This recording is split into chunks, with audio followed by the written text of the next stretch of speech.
Chapter 26. While Gu Junqing and Yu Miajin were discussing important matters in the office, someone suddenly knocked on the door. "Teacher Yu, are you there?" The person outside was Lin Tian. "What do you need?" Yu Miajin's voice remained as melodious and gentle as ever. Gu Junqing signaled to Yu Miajin that she could let Lin Tian in. When Lin Tian entered and saw Gu Junqing there, his eyes turned fierce as he glared at him. Gu Junqing raised an eyebrow, but paid him no mind. He had arrived early, waiting for Lin Tian to confirm whether the final part of his plan was about to unfold. Lin Tian's downfall was imminent. The luck surrounding Lin Tian had been gradually drained by Gu Junqing, who had been relentlessly shearing the sheep. But Gu Junqing couldn't keep shearing the same sheep forever, so he planned to deal with Lin Tian quickly and move on to the next target. Earlier, Gu Junqing had discussed with Yu Miajin that Lin Tian would come to see her and request permission for something. Gu Junqing was somewhat concerned whether Lin Tian's remaining protagonist halo might still have an effect, so he wanted to eliminate all uncertainties. Unexpectedly, Lin Tian had indeed come. Yu Miajin looked at Gu Junqing with a strange expression, thinking how accurately he had predicted everything. It felt as though nothing could escape his calculations. Gu Junqing, however, remained unfazed.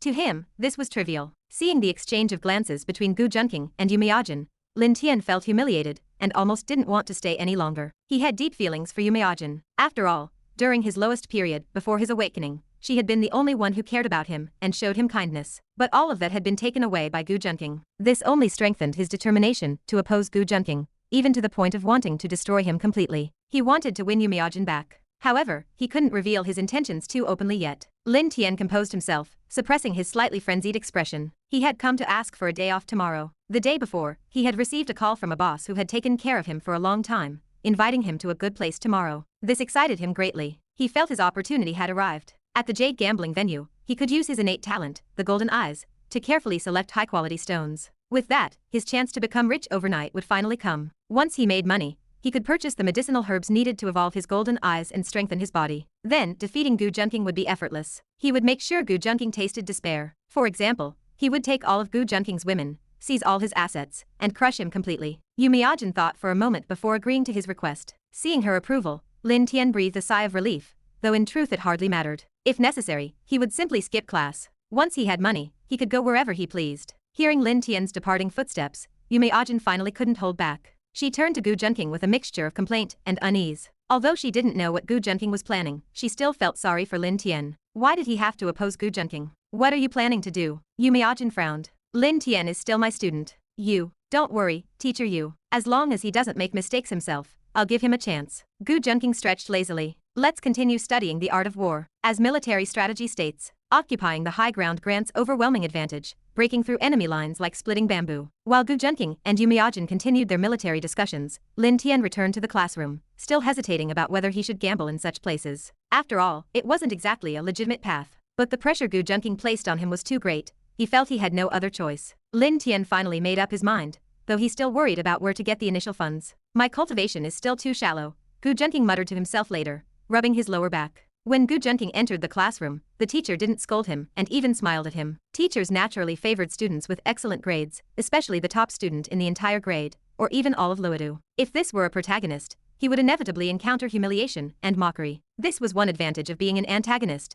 Minor characters rarely dared disrespect him. Face-slapping plots usually didn't target villains. Of course, if anyone truly dared show displeasure toward Gu Junqing, he would probably turn around and erase them without hesitation. After taking his seat, Murong and Ningyu hurried over to ask about Lin Qingz's arrangements. They were genuinely concerned about the younger girl. Gu Junqing briefly explained Lin Qingz's situation, making them so envious they almost wanted to move in as well. Gu Junqing was naturally pleased. He wished he could gather all the fish in his pond together, making it harder for any protagonist to approach them. Of course, this also had drawbacks. First, if the fish started fighting, he wouldn't know whom to side with. Second, his cultivation technique hadn't yet reached the necessary level. Just being teased by Lin Qingz's outfit that morning had nearly overwhelmed him. If they actually lived together. Moreover, if conflicts broke out among them, he couldn't openly take sides. So for now, Gu Junqing had no intention of letting Yu Miajin, Murong and Ningyu know about one another's true status. After all, if Murong and Ningyu discovered his relationship with Yu Miajin, who knew what chaos would follow? Gu Junqing quickly dismissed the thought,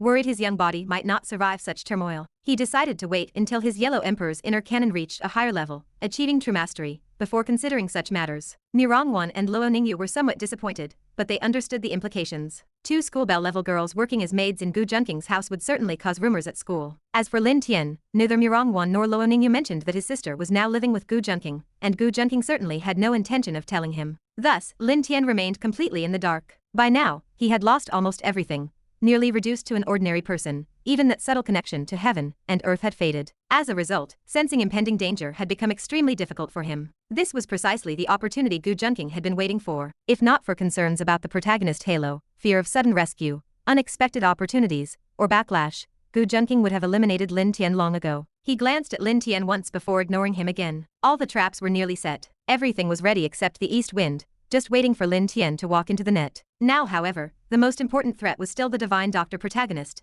Chen. Gu Junqing didn't know how far Chen had been sent off course by the random direction he had pointed out yesterday, nor how much time that had bought him. With Lin Tian's threat nearly resolved, Chen's shadow was already looming closer. Was this the fate of a major villain? Gu Junqing sighed deeply. When he thought about his future destiny, beating the male lead, stealing the female lead, beating the male lead again, snatching another female lead, beating the male lead yet again, forcing the female lead, he suddenly felt a little excited. No. The most important thing right now was defeating the male lead. It had nothing to do with the female leads. He silently reminded himself of that. Chapter 27. After school, Gu Junqing went to pick up Lin Qingzhu and take her home. Tomorrow's grand drama was about to begin. How could it proceed without its leading lady? When Gu Junqing arrived at Lin Qingzhu's school, he found that most of the students had already left. He strolled into the campus, intending to find out where Lin Qingzhu was. Along the way, several students who had just finished class stopped in their tracks upon seeing him. They had never seen such a handsome man in their lives. Moreover, he looked very familiar, almost like the Gu Junqing their teachers often praised as an academic role model. Teachers frequently used Gu Junqing to motivate them, saying that if they could achieve even half of his academic excellence, they would rank among the top students in the school. Noticing a girl nearby staring at him, Gu Junqing approached her with a polite smile and asked, "Hello, do you know Lin Qingzhu?" The girl became so flustered she could barely speak. "Why yes, she is in my class. She should still be in the classroom right now." After she stammered out her reply, Gu Junqing smiled and thanked her before heading in the direction she indicated. The girl was utterly captivated by his smile and thought to herself, "I will never wash my eyes again for the rest of my life." When Gu Junqing reached Lin Qingzhu's classroom, he was about to call out to her, but noticed a chubby boy confessing his feelings to her. "Lin, is your blood type square-shaped?" Lin Qingzhu frowned, unsure what he meant. "No." "Then why are you so perfect?" Lin Qingzhu immediately felt second-hand embarrassment. Her usual persona was pure and aloof, but his awkwardness made her want to dig a 3-bedroom apartment into the ground out of sheer cringe. Gu Junqing smirked coldly. How dare someone like him, without even considering his own appearance, try to hit on his little sister? He walked over, patted the boy on the shoulder, and said, "Bro, your approach is not working. Let me show you how it is done." He pulled the boy aside and gazed at Lin Qingzhu with the same intense expression the boy had used. "Qingzhu, are you mixed race?" Lin Qingzhu felt helpless. Why was Junqing playing along too? Still, she wanted to hear what cheesy line he would come up with. After all, he was far more attractive than the other boy. So she mirrored his expression and looked into his eyes. To the other boy, it looked like the two were sharing a deeply romantic moment, making him feel even more envious. "Nope," Lin Qingzhu replied seriously. Then, in a low, magnetic, slightly hoarse, and irresistibly seductive voice, Gu Junqing said slowly, "Then why do you look so much like my dream girl?" Lin Qingzhu's face instantly flushed red. She felt shy and flustered. She did not understand why.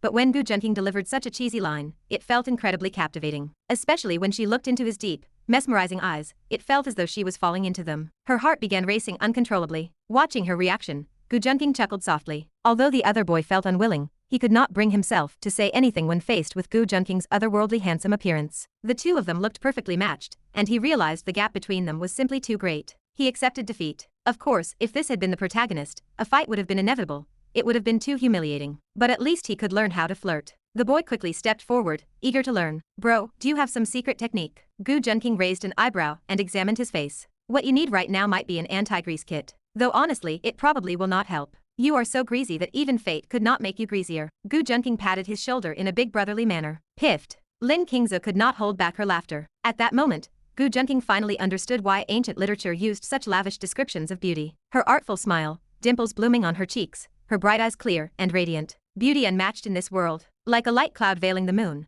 Like swirling snow carried by the wind. He used to think ancient poets exaggerated with endless adjectives. But watching Lin Qingzhu smile now, he felt even those words were insufficient. The ancients truly did not deceive. Gu Junqing sighed softly and whispered in Lin Qingzhu's ear, "If you keep laughing like that, you will really become my sweetheart." Lin Qingzhu's eyes widened adorably. Humph. She lightly hit him. "I am still young," she thought shyly to herself. Yet within her newly awakened heart, a faint shadow had quietly taken root. Gu Junqing coughed awkwardly. Let us go home. As for the boy who had witnessed their flirtation and been called greasy, he had already left in tears. Villains really could not compare to protagonists. Protagonists gave people the feeling that they could be challenged, tempting others into confrontations only to be humiliated later. Ordinary villains, however, radiated an untouchable aura. The boy came from a moderately wealthy family and usually acted like a young master, ordering people around. But facing Gu Junqing, he clearly sensed an intimidating presence that should not be provoked. Gu Junqing suddenly thought that perhaps great villain luck could make minor villains willingly submit. Lin Qingzhu smiled brightly, nodded, and followed Gu Junqing home. The two walked side by side intimately. Suddenly, Lin Qingzhu linked arms with him, pressing his arm lightly against her chest. Gu Junqing looked surprised. Did you not say I was a pervert? You made me call you brother yesterday. What is wrong with a sister linking arms with her brother? Lin Qingzhu said righteously, though without much confidence. Gu Junqing chuckled helplessly and let her do as she pleased. Keeping a little sister around did not seem so bad after all. They walked home chatting and laughing, Lin Qingzhu skipping happily beside him. Their shadows stretched longer and longer, growing increasingly close together. Lin Qingzhu was truly beginning to see Gu Junqing as an older brother. She even imagined how wonderful it would be if he were truly her brother. In just 2 days, Gu Junqing had already left a deep impression on her. Perhaps this was the charm of a handsome, tall, and wealthy young man combined with a young girl's innocent understanding of affection. Chapter 28. The next morning, Lin Qingzhu was once again choosing her outfit, but this time she had far too many clothes to select from. Gu Junqing had specifically instructed his subordinates to purchase a vast wardrobe for Lin Qingzhu to choose from. His subordinates clearly understood his preferences well, deliberately buying styles he liked. This demonstrated their ability to grasp their superior's thoughts, which greatly pleased Gu Junqing. He even raised their salaries as a reward. Lin Qingzhu also quite liked these types of clothes. She now lived like a princess, surrounded by every kind of outfit imaginable. No longer did she have to carefully calculate expenses and budget for clothes as she had in the past. She had always feared that her brother might abandon her because of their family's financial struggles. If that happened, she would have no one left. So from a young age, she became exceptionally sensible. Truly, children from poor families mature early. However, the reason Lin Qingzhu looked so good in anime-style clothing was ultimately because she herself was very pretty. Her youthful, not yet fully matured face brimmed with the vitality of adolescence. Lin Qingzhu was extremely beautiful. As a real person, she was even cuter than anime characters. Seeing these adorable and beautiful outfits made her very happy, as she was also a fan of anime culture. She muttered while staring at the clothes in her hands, "Brother Junqing is so strange. There is everything here, Yanlingji, Kunna, and Omer-chan. Not just Chinese animation, but Japanese ones too. Even platelet is here. But it is nice if Brother Junqing likes them." Lin Qingzhu revealed her small canine teeth as she smiled. For some reason, perhaps because Gu Junqing had already left an impression in her heart, she now felt especially eager to gain his approval. Moreover, Gu Junqing was essentially her boss now. Pleasing the boss naturally meant earning more money. Lin Qingzhu squinted with a money-loving grin. She truly was a girl who adored wealth. When she wore these outfits, she not only looked good, but also possessed a contrasting charm that was incredibly endearing. However, it certainly tested Gu Junqing's nerves. What could he say? Of course, he could only choose to forgive her. This sweet wake-up service was like a beautiful poppy flower, pleasing to the eye yet poisonous. Gu Junqing could only ask Lin Qingzhu to change back into normal clothes because, if his calculations were correct, Lin Tian might come looking for her soon. Leaning against the balcony railing, Gu Junqing stood with sunlight shining across his face, making him appear exceptionally dazzling, almost godlike. But his inner thoughts were far from divine. He felt as though he might be poisoned. He also remembered that he had taken the day off from school, and could not see Teacher Yu, which left him feeling somewhat melancholic. Watching an airplane streak across the sky, he felt a mix of sorrow and frustration. Then Gu Junqing thought that since he could not see his teacher, he might as well invite Luo Ningyu over. Besides, she had mentioned it many times before. So he picked up his phone. "Ningyu, are you free this Sunday?" Luo Ningyu immediately caught his meaning. "You did not want it when I offered before, playing hard to get, huh? Too bad, I am not available these days." Luo Ningyu's teasing voice came through the receiver. Gu Junqing froze. He no longer wanted to deal with this little minx. Feeling utterly despondent, he flopped onto the bed in a starfish position, silently reciting the great compassion mantra in his heart. Just then, Lin Qingzhu came looking for him. "Brother Junqing, my brother came home and wants to see me about something, so I will be heading back today," Lin Qingzhu said cheerfully as she bounced in. Although she felt somewhat disappointed in her brother, Lin Tian was still her only family, and she loved him deeply. "All right, I will have the driver take you. Don't refuse. If your brother is looking for you so urgently, it must be important." A cold glint flashed in Gu Junqing's eyes. Lin Qingzhu hesitated briefly before agreeing. Before leaving, she quietly walked up to him. With a mixture of innocence and mischief, she whispered in his ear, "Brother Junqing, don't hold back too much and hurt your health." Her voice carried suppressed laughter. After saying that, she darted away before Gu Junqing could tap her head, quickly getting into the car and waving at him with a giggle. It seems this girl is quite happy that Lin Tian came back. Gu Junqing narrowed his eyes. He wondered how hurt she would be once she learned how much her brother had changed. But sometimes, pain was necessary for growth. Gu Junqing felt no guilt whatsoever. This was ultimately a battle where only one could survive, and he would not show mercy. Moreover, things had already reached this stage. Victory was almost within reach. Gu Junqing let out a cold laugh and returned inside. He needed to continue reciting Buddhist scriptures to cultivate his character. Fortunately, he had the Yellow Emperor's inner cannon to regulate his health, while others could only rely on goji berries and ginseng. Young people should understand the importance of maintaining their health, especially in modern times, when people stayed up late so often. They needed to pay even more attention to their well-being. When Qingzhu returned home, she found her brother sitting by the window. For some reason, she immediately noticed how much he had changed. The old Lin Tian had been sunny and motivated, easy to approach. Now, however, his demeanor had grown gloomy. His hair was messy, his beard poorly shaved. He looked slovenly. "Qingzhu, is this your boss's car?" A Cullinan, Lin Tian's eyes gleamed. Qingzhu had only told him over the phone that she was working at a boss's house, and had not revealed who it was. "Qingzhu, do you have any money now? Could you lend me some?" Lin Tian asked hesitantly. "Yes, brother, of course." Although Qingzhu felt unhappy that the first thing he asked after not seeing her for so long was money, he was still her only family, so she agreed. After all, she now earned several hundred to 1,000 yuan a day working for Gu Junqing,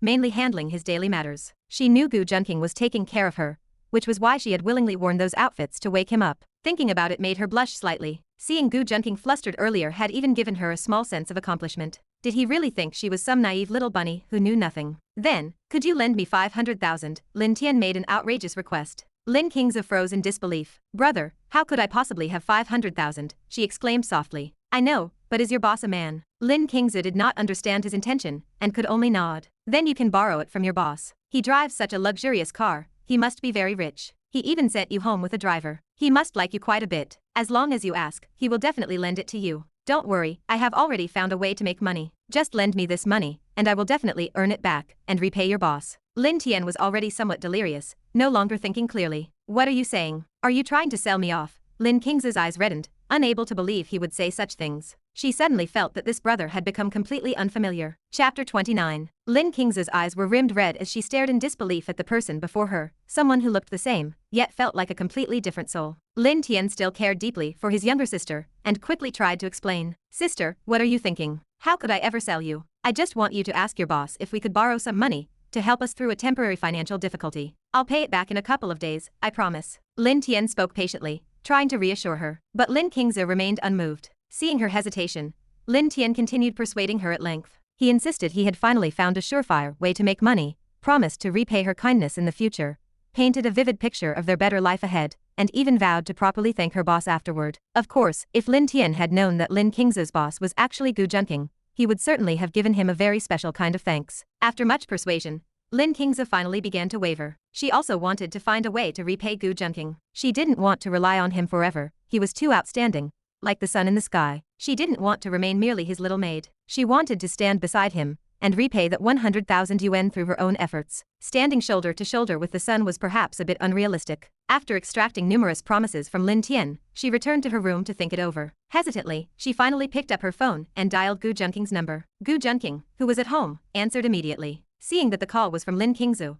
a meaningful smile appeared on his lips. "Hello, Qingzhu. What's the matter?" "Junqing, brother, could you lend me 500,000 yuan? I'll definitely pay you back in a few days." Qingzhu hesitated at first, then spoke with determination. Without asking any questions, Gu Junqing simply requested her bank account number and promptly transferred 500,000 yuan. Seeing how much he trusted her, Qingzhu felt deeply moved. "If Lin Tian can't repay it, then I'll repay Junqing brother myself." She silently made her decision. After receiving the transfer notification, Qingzhu immediately forwarded the entire 500,000 yuan to Lin Tian. Overjoyed, Lin Tian became certain that with this money, he could purchase several high-quality raw jade stones at the gambling market. Originally, he had only intended to borrow a small amount from his sister, but he never expected her employer to be so wealthy and generous, actually lending 500,000 yuan so easily. Clutching the bank card loaded with money, he hurried out toward the gambling market, telling Qingzhu to wait for his return before leaving. At that moment, for some unknown reason, a faint premonition warned him not to go. The feeling flickered briefly before disappearing entirely. He dismissed it as fatigue from recent sleepless nights. Little did he know,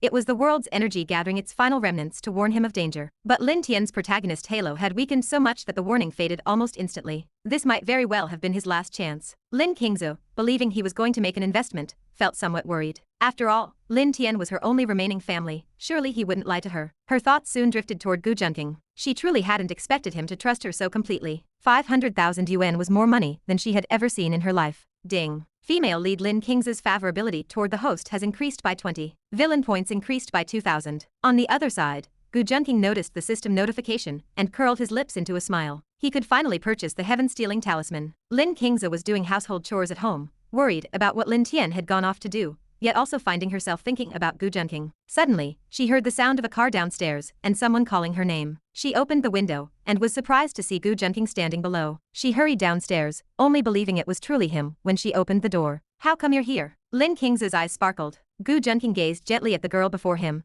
her lively eyes and sweet smile utterly captivating. "I came to see why you suddenly needed 500,000 yuan. Did something happen? Do you need my help?" Lin Qingzu hesitated briefly, but ultimately told him everything that had happened. Since he trusted her so much, she felt she couldn't hide anything from him. "Oh, Lin Tian took the 500,000, and you don't know where he went?" Junqing frowned, pretending confusion. He acted as though he were making a phone call to investigate Lin Tian's whereabouts. After finishing his performance, he gave Lin Qingzu a complicated look. With acting skills like that, he could probably win an Oscar. "Would you like to come with me and see what your brother is doing now?" Junqing's eyes flickered. Lin Qingzu's heart tightened. She feared hearing that Lin Tian had already run away, but judging from Junqing's expression, it didn't seem that serious, so she agreed to go with him. "Then promise me you won't act impulsively when we get there, and put on this mask." Junqing carefully placed the mask onto Lin Qingzu's face. As he gently adjusted it and tucked her hair behind her ears, her heart softened once again. Why did he have to be so gentle, as though she were some precious treasure? Her face beneath the mask flushed bright red. Soon, Lin Qingzu followed Junqing to a casino. The casino was crowded and chaotic, filled with a murky atmosphere even in broad daylight. Surrounded by burly men and an unsettling environment, Lin Qingzu looked like an innocent rabbit, an angel, who had wandered into the moral world. Frightened, she clutched the hem of Junqing's clothes, not daring to let go. Her fear soon turned into heartache. Why would Lin Tian come to such a place? Had he taken the money just to gamble? She didn't want to believe it. But as they walked deeper inside, her heart sank. She saw Lin Tian heading toward an area clearly marked as a gambling stone arena. Lin Tian himself was extremely excited. A boss had recommended this place, telling him that if he had sharp eyes, he could try his luck with gambling stones here. Suddenly, everything clicked. He finally understood how to fully utilize his golden eyes. Recently, many casinos had been targeting him. Some singled him out and refused to pay his winnings. In others, when his golden eyes saw an ace, the card would somehow turn into a 2. He knew the casinos were cheating, but he didn't dare protest. His current perception allowed him to sense numerous experts inside casinos. While he could handle 1 or 2 opponents, he stood no chance against larger groups. But this time, he could finally unleash his full potential. He refused to believe the casino could cheat at gemstone gambling. After all, how could they possibly manipulate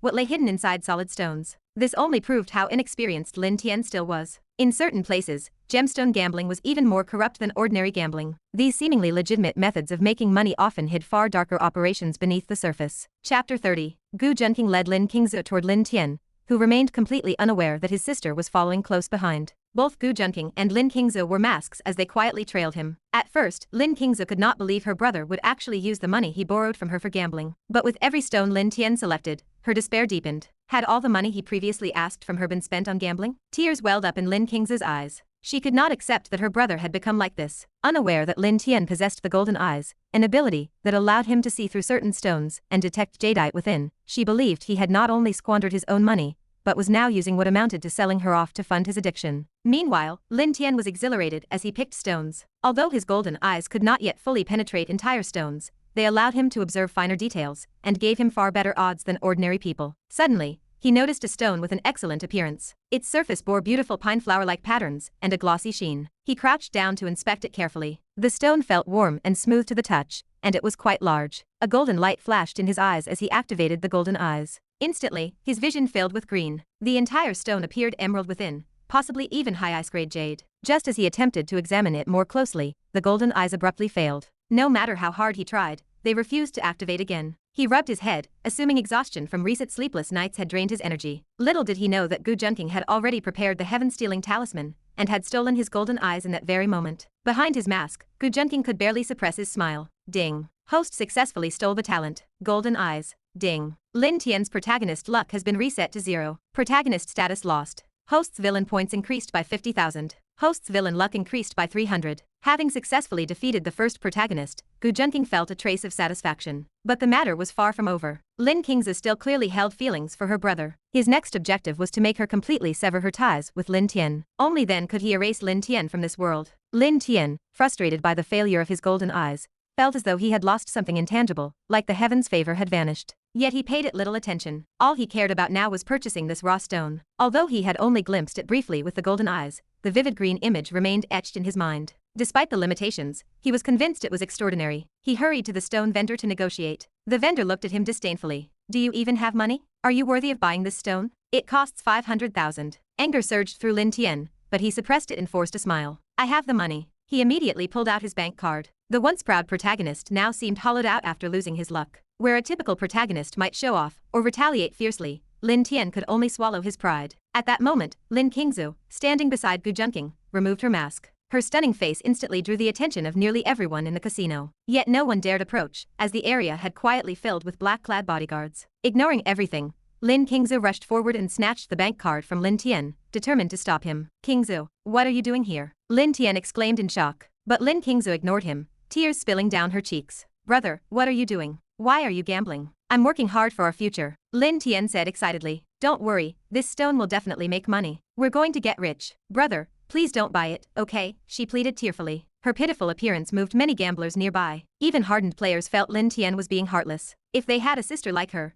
they would have quit gambling long ago. But Lin Tian was already consumed by obsession. As he reached again for the card, Qingzhu clutched it tightly. His patience snapped. Are you giving it back or not? When she refused, Lin Tian slapped her across the face, snatched the card, and handed it to the vendor. Qingzhu fell to the ground, her cheek instantly reddening. Overwhelmed with despair, she broke down sobbing. This was not her brother. Her brother would never hit her. Even Junqing felt a pang of heartache watching her tearful, fragile figure. He could have stopped the slap, but without it, she would never have awakened to the truth. After losing his luck, Lin Tian had become someone else entirely, consumed by frustration and rage. Lin Tian finally got his wish and purchased the stone. Certain of massive profits, he immediately demanded it be cut open. The blade fell. The stone split apart. Nothing. There was nothing inside. Lin Tian froze, mumbling repeatedly. Impossible, impossible. I checked it with my golden eyes. That can't be right. Junqing sneered inwardly. This too had been arranged. He had ordered someone to fabricate a convincing fake stone, assembled to appear high-grade, even painted green internally. Though merely rock, creating it had taken considerable effort. Lin Tian's mind teetered on collapse. Seeing his crying sister, he suddenly grasped at hope again. He hurried over and tried to help her up. Qingzhu, I was wrong earlier. I was just too anxious. Can you borrow another million from your boss? I swear I can turn things around. Looking at her nearly deranged brother, Qingzhu felt completely lost. She no longer recognized him. At that moment, Junqing stepped forward. I am her boss. Lin Tian froze. Seeing the masked man, he immediately bowed eagerly and tried to shake his hand. Hello, boss. Could you lend me another million? I promise I can pick good stones for you. I can see through objects. Junqing did not even bother shaking his hand. Looking down at Lin Tian's pitiful appearance, he slowly removed his mask. Take a good look at who I am. Chapter 31. Lin Tian slowly raised his head and saw the person he least wanted to see in his life. He was the one he hated most. Everything he had done was to defeat this man, to ruin his family. But what was he doing now? He was actually bowing and scraping to the one he hated most. Lin Tian was driven mad with hatred. Why is it you? Why is it you? Of course. Only you would have such far-reaching power. So it was you behind all of this. Lin Tian finally understood. You arranged everything. It was all you. His eyes were wide with rage, nearly splitting at the corners. He was consumed by hatred. But seeing the numerous black-clad bodyguards surrounding them, he backed down. Junqing, I have never offended you. Please let me go. I will not clash with you anymore. Spare me, I beg you. Lin Tian directly knelt down and begged for mercy, clutching at Junqing's trousers. His spirit had been completely broken. Junqing disgustedly pulled his leg away. Then he leaned down and whispered into Lin Tian's ear in a voice only he could hear. Spare you? Would you spare me? Murong Wan, whom you have secretly loved and deeply admired, is now my girlfriend. You Miajin, whom you have always coveted and wanted as your woman, now only begs for pleasure beneath me. Your so-called good brother Liu Ying turning against you was also my doing. I tempted him myself. And your beloved younger sister has now become my maid, and in the future, she will be my woman too. Your reputation will be despised by the public and shattered among your classmates after your repeated visits to casinos, bars, and gambling stone venues. A true social death. After speaking, a golden light suddenly shot from Junqing's pupils. And what is more, your golden eyes are now mine. So, would you still think of sparing me? Junqing whispered these words into Lin Tian's ear like a demon. Lin Tian's kneeling body trembled slightly as he roared. You devil. Why are you doing this to me? Why? Because if I had fallen, you would have done the same to me. Junqing retorted coldly. He knew that in the original story, Junqing had suffered such a miserable fate. Even as a top-tier rich second generation, He had been toyed with by Lin Tian. Now he was merely returning the favor. Gu Junqing turned to leave. He did not want to see this defeated dog anymore. Since Lin Tian had lost his protagonist status, he no longer cared to pay him any attention. Lin Tian roared in despair. He would rather perish together with Gu Junqing. He snatched a blade that had just been used to cut stones nearby and tried to slash at Gu Junqing. His enhanced physique had not been lost along with the golden eyes. His physical abilities were still several times that of an ordinary person. So if this strike landed, Gu Junqing would be hard-pressed to survive. An evil glint flashed in Lin Tian's eyes. He knew that even if he killed Gu Junqing, he would not leave this gambling venue alive. So he might as well perish together with him. He could not bear this humiliation any longer. A trace of disdain flickered in Gu Junqing's eyes. His strength was countless times greater than Lin Tian's current level. His combat power had already broken through 100, while Lin Tian's had not even reached 50. Lin Tian could not even lay a finger on him. Seeing this, Lin Qingzhu, who had been numb with despair, suddenly looked shocked. She could not let Gu Junqing die. Her frail body suddenly surged with strength as she rushed in front of Gu Junqing in an instant,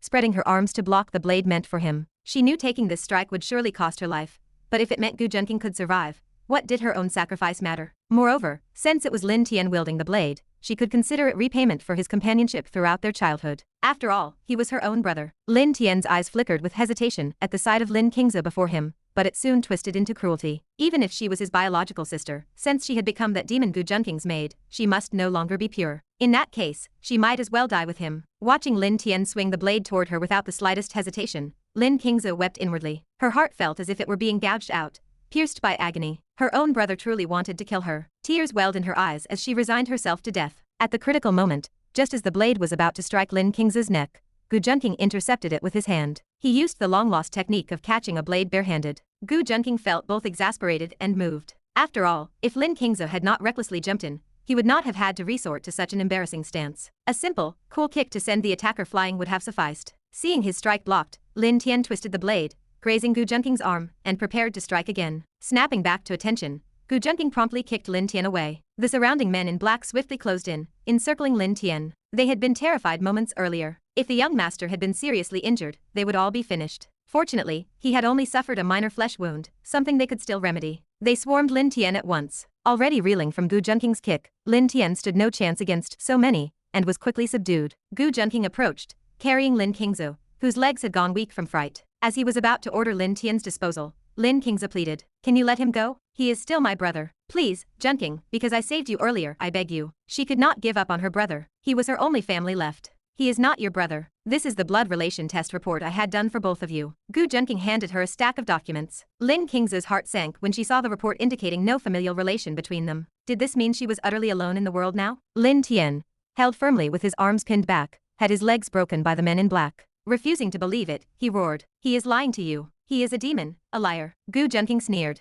"Oh, then what kind of brother does that to his own sister?" He then produced a phone with recorded footage. These were videos captured by cameras he had ordered installed in Lin Tian's room while he was in class. The footage showed Lin Tian clutching a photo of Lin Qingzhu, his arm frantically moving beneath him as he murmured, "Qingzhu, Qingzhu, your brother is coming." Witnessing this, Lin Qingzhu turned deathly pale. The day's revelations were too much for her to process. She did not know how to absorb it all. The brother she had believed was her own turned out not to be, and he had been doing that to her photo. Ugh. Lin Qingzhu retched, feeling how utterly disgusting all of this was. The onlookers watched Lin Tian's behavior and thought that appearances could be deceiving. How could someone do such things to his own sister? Although Lin Qingzhu was not actually Lin Tian's biological sister, Lin Tian clearly did not know that. He probably found it exceptionally thrilling precisely because he believed she was his blood-related sister. Chapter 32. Lin Tian could not believe that all his deeds had been exposed. Staring blankly at Gu Junqing's actions, he kept muttering about demons under his breath. Gu Junqing cast a disgusted glance at him. It was clear who the real demon was, so no further explanation was needed.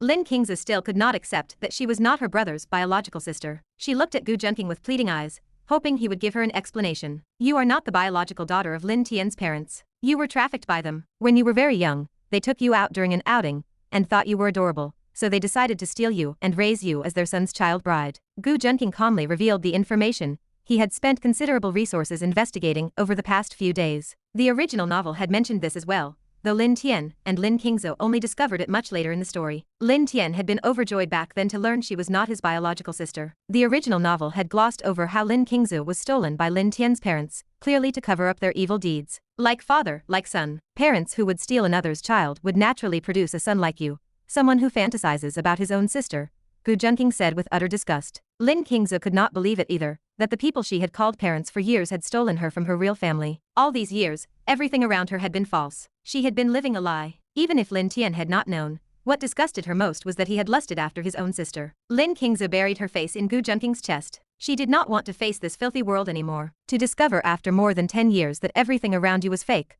a lie, one could imagine how devastating this was for her. Gu Junqing held her tightly, his heart aching for her. He had always admired this strong young woman. Even in the original novel, when Lin Tian discovered she was not his biological sister and pursued her relentlessly, she never yielded. Her resilience and moral compass were qualities he deeply appreciated. Of course, this did not include her looks and figure, as if those were factored in. It would not just be admiration, but deep love. Lin Tian looked incredulous, unwilling to believe any of this. How could his family and world collapse like this in just one day? Tears streaming down his face, Lin Tian roared, Gu Junqing, you have already taken my women, taken my abilities. Why? Why must you take my family and my sister too? Why? Because this is who you are, brave enough to do it, but too cowardly to face the consequences. If you do something, you must bear the corresponding outcomes, Gu Junqing said coldly. Let me share with you a saying I particularly like. As long as you don't lose your nobility, the whole world will open up to you. This was why Gu Junqing cherished his reputation so much, ensuring all public discourse about him remained positive. When people mentioned him, they would think of radiance and brilliance, just as butterflies are naturally drawn to blooming flowers. But behind the scenes, he would stop at nothing to achieve his goals. He would not pity anyone, as anyone who threatened him would be eliminated. Lin Tian's current behavior had diverged too far from the original novel. Driven by Gu Junqing's pressure, he had skipped classes, gambled, grown increasingly negative,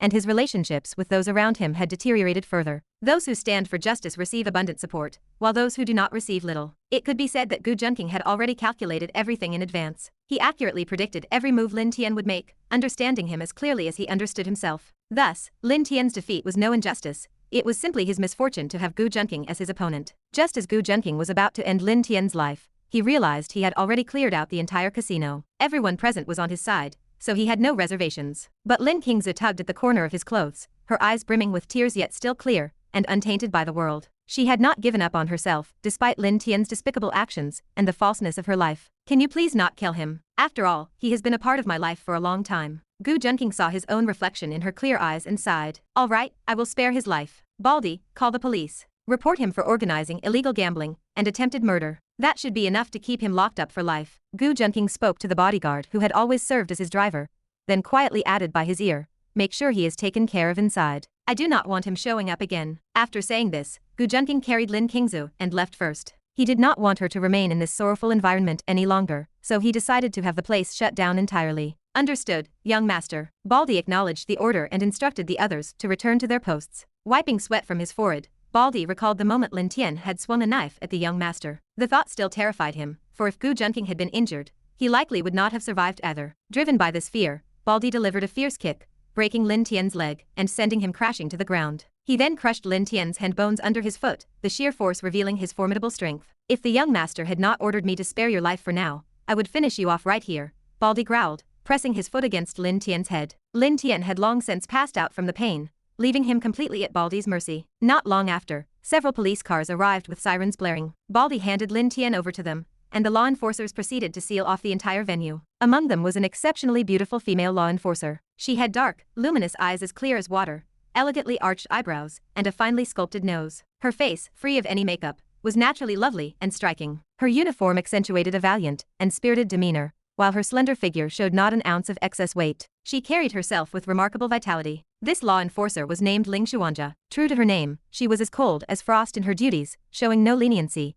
yet she carried herself with an innate elegance. Ling Xuanja approached Baldy and asked, "Hello, are you the one who reported the incident?" Baldy recounted the events to her, being careful to share only what was appropriate, while omitting the rest. "Oh, is this about Gu Junqing, the one known as the Little Heavenly Noble of Luodu? I have heard he consistently ranks first in academics across Luodu, comes from the prestigious Gu family, and is so handsome he is considered divine. No wonder the youth of Luodu regard him as an idol." Ling Xuanja exclaimed in admiration. "And he abides by the law, what a fine young man." Ling Xuanja detested how scions of influential families often took matters into their own hands, making people disappear without a trace, while many law enforcers could do nothing about it. It surprised her that Gu Junqing had chosen to involve the authorities and let the law handle the situation. There are fewer and fewer scions of noble families like Gu Junqing these days, Ling Xuanja silently praised. Even though she had not met him yet, Ling Xuanja already held a slight favor toward him, as such was the power of reputation. Chapter 33. Lin Tian had already been taken away by the cops, and Baldy had instructed many underlings to take good care of him inside. Multiple bones throughout Lin Tian's body were broken, and the tendons in both his hands and feet were severed. It would be very difficult for him to recover now, and even if he did, he would never be able to fight or walk again for the rest of his life. With the pressure from the Gu family, keeping him locked up for life would not be a difficult task. To be honest, although Lin Tian's looks could not compare to Gu Junqing's, he was still somewhat handsome. A somewhat handsome person with disabled limbs inside, need one say more? The incident involving Lin Tian spread like wildfire throughout the school. Everyone despised his behavior, knowing that he frequented gambling dens and was addicted to gambling. After losing bets, he had attempted to threaten Gu Junqing, who had advised him against gambling, demanding that Gu Junqing give him more money to continue gambling. When Gu Junqing refused, Lin Tian tried to stab him. Fortunately, Gu Junqing's subordinates arrived in time to rescue him and subdue the assailant. Later, Lin Tian was taken away and detained by the law enforcers, likely facing a long prison sentence. This narrative was deliberately spread by Gu Junqing. It made no mention of Lin Qingzu's existence, as he wanted to protect her. If others found out she was Lin Tian's sister, she might face contempt and bullying because of her brother's actions. These were harsh realities. Of course, the story also involved some intentional embellishments and alterations. Although there were inevitably some loopholes in the account, public opinion is powerful. Once public opinion takes hold, any gaps are often filled in by self-proclaimed wise individuals. This highlighted the importance of modern media and public opinion. Gu Junqing understood deeply that public opinion could either harm or help a person. But even the biggest waves eventually subside. After the school used the incident as a cautionary tale, people gradually stopped talking about it, and Lin Tian was rarely mentioned again. In the hustle and bustle of reality, how many people remember someone they have only known by name? Moreover, those who remembered Lin Tian's name and were close to him were mostly suppressed or removed from their positions. Those like Liu Yang, who were spared and even had their mothers saved by Gu Junqing, were few and far between. Meanwhile, in Yu Miajin's office, Yu Miajin and Gu Junqing sat facing each other. Yu Miajin lamented how Lin Tian could be such a person and expressed relief that Gu Junqing had not been harmed. Gu Junqing said discontentedly, "I am right here, and you are still thinking about another man." Yu Miajin clenched her small fists indignantly, ready to give Gu Junqing a hard time. "That is not true. I was just worried about whether you were hurt or not." He had not seen her for a few days, and now he dared to speak to her like this. Hearing the word hurt, Gu Junqing could not help but recall what happened after he sent Lin Tian away that day. At the time, Gu Junqing had just brought Lin Qingzhu to his room. Seeing that Lin Qingzhu still could not stop crying, he comforted her. "It is okay, do not cry, be good. Even without Lin Tian, you still have brother Junqing." Sighing as she continued to cry, he suddenly noticed the cut on his hand from the knife earlier and thought to himself, "It seems I will have to use the injured body tactic." Gu Junqing acted with exaggeration. "Ah, my wound is bleeding again." Lin Qingzhu anxiously grabbed Gu Junqing's arm to check. Where is it?" Seeing the rather long scrape on Gu Junqing's arm, Lin Qingzhu's heart ached and tears immediately fell. Gu Junqing patted Lin Qingzhu's head again. "Are women really made of water? Do not worry, this wound is nothing serious. Just stop crying and it will be fine." Gu Junqing continued. "If I went to the hospital, the doctor would probably say, 'Good thing you came early. If you had come any later, the wound would have healed already.'" This successfully made Lin Qingzhu laugh. Lin Qingzhu gave Gu Junqing a charming eye roll before going to get the bandages. "Stop being silly. Wait here, I will bandage it for you." That look made Gu Junqing sigh. No wonder people often said many women were like roses with thorns. When they were in a good mood, they were willing to show their charm, but when they were not, they might prick you with their thorns. Although Gu Junqing was not afraid, he might even be able to prick back. But as a man, being pricked by a woman who tugged at your heartstrings and made them itch did not seem so bad. Here, one could only say that men's moral compasses could easily go astray. Watching Lin Qingzhu carefully bandage his wound, Gu Junqing felt warmth in his heart. He said softly, "From now on, I will be your Junqing brother. Will you stay with me forever?" Lin Qingzhu's voice trembled. "Yes, brother Junqing." The warm atmosphere between them almost moved Lin Qingzhu to tears again. Gu Junqing felt heartache for this strong girl, so he was willing to take care of her and be her brother, to protect her for a lifetime, never letting her get hurt. Just as the atmosphere between them warmed, Gu Junqing's wound was touched. "Hiss, you touched my wound." "Ah, where?" "Right here. It still hurts a bit." Lin Qingzhu felt speechless when she looked where Gu Junqing pointed. It was merely a minor injury that could easily be bandaged. All right, I will bandage it for you." Yu Miajin spoke in a jealous tone. "Humph, you are criticizing me, but are you thinking about some girl too?" Her words successfully brought Gu Junqing's thoughts back to the present, while also awakening a certain part of him. Gu Junqing lied blatantly. Miao Jin, why did you have to mention injuries? I had almost forgotten that I am still in pain. The place where Lin Tian cut me has a big gash." This startled Yu Miajin with concern, and she immediately said she wanted to see it. She even stood up to get the medical kit always kept in the office, intending to redress Gu Junqing's wound. "It is fine, teacher Yu, just a small wound." Yu Miajin said angrily. "How can it be fine? What if you get tetanus? It is really nothing. But Yu Miajin insisted on seeing the wound. Unable to refuse, Gu Junqing could only stand up and first close the office door. Yu Miajin was startled and quickly tried to get up and escape. But she was obviously no match for Gu Junqing's speed. Just as she was about to stand, Gu Junqing pulled her back. All right, I will not touch you. I will just hold you. Gu Junqing embraced Yu Miajin. When Gu Junqing completely ended Lin Tian as the protagonist, he actually felt somewhat emotional. Watching Lin Tian being toyed within the palm of his hand, he could not help but wonder, what if he were to be manipulated by some protagonist like this in the future? This thought fueled his craving for power and everything else even more. He refused to let his fate be controlled by others, leaving him no choice but to press forward. Strength is the only way to grasp the truth, and dignity exists solely at the edge of a sword. Chapter 34. Gu Junqing was performing a surgical performance reminiscent of Beethoven, which indeed caused Yu Miajin's decibel level to rise quite high. And not only that, it made Gu Junqing realize another truth. The famous physicist Newton once said that friction does not necessarily produce fire, it can also produce water, and possibly even a flood. Gu Junqing was impressed by his own cleverness, being able to remember so many famous quotes, and put them to good use. The only difference between him and Spider-Man now was that while their hand gestures were the same, Spider-Man produced silk, whereas Gu Junqing produced water. Yu Miajin could not take it anymore, and had to beg Gu Junqing to stop his performance. She pleaded with him to transform into a well-digging team instead of a pianist. At this point, her face was flushed with embarrassment, clearly approaching some kind of limit. Could Gu Junqing refuse Yu Miajin's request? Obviously not. So he had no choice but to become the hardworking, meritorious well-digging team, delving deep into the cave to widen the tunnel. Gu Junqing marveled that Yu Miajin had truly taken on his shape now. Since completely dealing with Lin Tian, he had relaxed considerably. Although he remained vigilant against Chen, the people he sent out still had not found him. He checked numerous surveillance cameras along the way, but discovered that Chen had disappeared after entering a mountain range. Though anxious, there was nothing he could do for now except patiently set traps and wait for Chen to appear. Gu Junqing had made extensive preparations to welcome Chen's arrival. After defeating Lin Tian, he obtained a full 50,000 villain points. He used 20,000 to purchase the novel's plot where Chen was the protagonist, and spent the rest on lottery draws. It could be said that the lottery rewards were quite substantial, and his strength had greatly improved.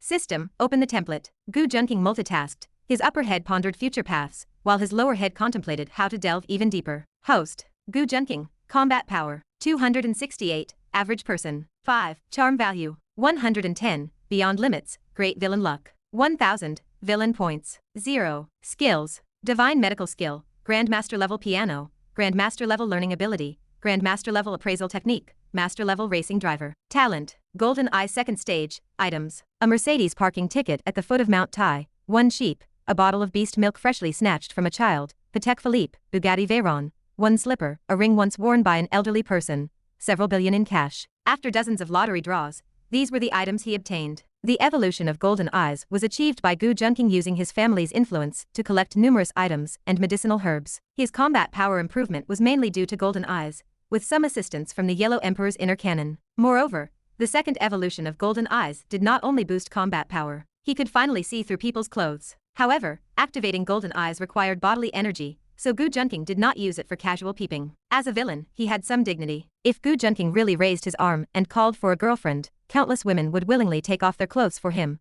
He did not need to use golden eyes for that, so he generally only used golden eyes on his close confidants, such as Teacher Yu or Murong Wan. In truth, Gu Junqing was afraid of seeing strange things like dust. Faced with swirling bacteria and particles, he would even feel hesitant to breathe. During this period, his relationships with the various women could be summarized as Gu Junqing being truly blessed in the carnal sense. Compared to the negative 20 centimeter distance with Teacher Yu, his relationship with Murong Wan had progressed by leaps and bounds. Although they had not reached home base yet, it could be said that he was advancing step by step. In other words, as playboys often say, he could already rub against her. As for Murong Wan's lips and the valley between her breasts, Gu Junqing had lost count of how many times he had tasted them. Not only had Gu Junqing's upper mouth savored them, but the Gu family's second master had also indulged, even making Gu Junqing wonder whether the Gu family's second master was more magnificent or Murong Wan's valley was more distant and narrow. Of course, in the end, Gu Junqing clearly emerged victorious. That taste left Gu Junqing truly craving more. The only regret Gu Junqing had was not having experienced a scenario with Murong Wan and Ningyu where two planes took flight together, which made him sigh for a long time. The reason he had not reached home base with Murong Wan was entirely because their relationship was still progressing step by step, gradually deepening. He believed that one day he would witness the flow of fresh blood. As for why he had not gone all the way with Ningyu, it was initially because she pleaded illness, and Gu Junqing did not want to push her too far. Later, the lack of further intimacy was entirely because Ningyu genuinely chickened out. After seeing the Gu family's second master, she was truly afraid of being pricked by such a needle. She felt she could not handle it. As for Yumeojin, as mentioned earlier, she had already completely taken on Gu Junking's shape. Whether in the office, a hotel, or even a car, Yumeojin now trembled at the sight of Gu Junqing. A young, fiery man was simply too terrifying. To get back on track, after defeating Lin Tian, all of Gu Junking's gains had indeed elevated him significantly. Whether in combat power, abilities, or even charm, he had surpassed all limits. The consequence of his charm exceeding limits was that whenever he appeared, he became the center of attention. Just like the starry sky becomes radiant because of the presence of one star, and dims because of the absence of another. And Gu Junqing had achieved this level of prestige among the youth. Among his abilities, the one that stood out the most was his divine medical skill. It was worth noting that Chen's last test had only reached the master level, while Gu Junqing was 2 stages ahead. When Chen appeared again, Gu Junqing believed he could easily handle him. Gu Junqing sneered, but before dealing with Chen, he needed to fully deal with Yumeojin first. Watching Yumeojin's trembling figure, a wave of affection rose in Gu Junking's heart. He was most satisfied with her figure. After all, she was a ripe peach, while both Murong and Ningyu were still developing. Though sweet at first taste, they were still somewhat immature. At this moment, Gu Junqing was like a farmer often working in the melon field, toiling diligently to cultivate them. His main responsibility was to be as experienced as Runtu, with abundant experience in inserting the harpoon. Like a professional farmer, every insertion had to be precise. Speed was secondary. Through days of accumulated experience and reading inspirational quotes from how the steel was tempered, Gu Junqing finally grasped a fundamental truth. You might think faster is better, but only through relentless tempering can quality steel be forged. What matters is not speed, it is quality. Chapter 35. Since childhood, Yumeojin had watched the TV drama about Pin Ryu and Hong Shixian, which left a profound impression on her. It also made her uninterested in matters such as marrying into a wealthy family. Moreover, Yumeojin did not even dare to think about whether Gu Junqing would marry her. She felt that as long as she could continue being sweet and intimate with Gu Junqing like this, she would already be very satisfied. She also did not particularly care how many women Gu Junqing had, as long as she held a place in his heart, because she knew that Gu Junqing would definitely have more than just her in the future. Yumeojin snorted, "Humph. As long as you can still remember me in the future, that is enough. Just make sure to visit me often." Gu Junqing replied, "Do not worry. I, Gu Junqing, am not that kind of person. Although I might be a bit of a scoundrel, I will not abandon anyone after toying with their feelings. I will take responsibility for every one of you." He thought to himself that women's thoughts are so hard to figure out. Little girls are much easier to handle. He really wanted to know how Yumeojin's thoughts had suddenly jumped to whether he would forget her or not. Yumeojin wore a skeptical expression, but the smile on her face clearly revealed her happiness. "Is that so? I do not believe it. Look at all the pretty little girls surrounding you." She snorted again.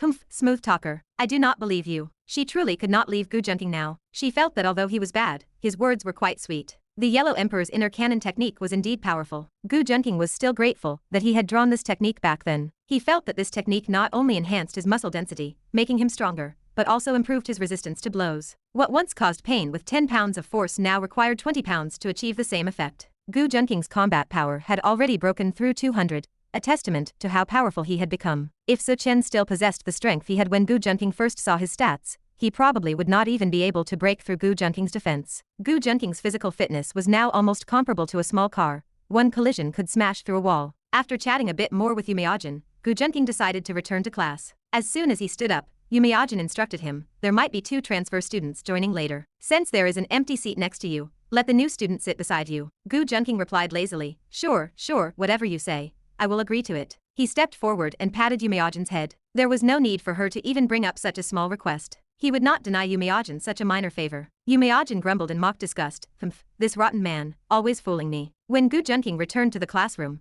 he found everyone already discussing the new students, guessing whether they were male or female. Soon after, Yumeojin walked in, smiling as she escorted 2 new students into the classroom. She had personally gone to pick them up and bring them to class. Yumeojin's voice echoed through the classroom, "Students, quiet down. Today, let us welcome 2 new classmates." The class immediately fell silent, waiting for the 2 new students to enter. Gu Junqing narrowed his eyes as he watched the male student walk in, and realized it was Chen, who had been missing for nearly a week. Moreover, his expression was filled with confidence, no longer as awkward as when he had first descended the mountain. Even his attire had begun to lean toward urban styles, no longer carrying an ancient flair. Immediately, Gu Junqing activated his insight eye to check Chen's status. Protagonist: Chen. Age: 18. Protagonist trope: Divine Doctor descends the mountain. Charm value: 85. Combat power: 210. Skills: Grandmaster level medical arts, Master level appraisal technique, Advanced.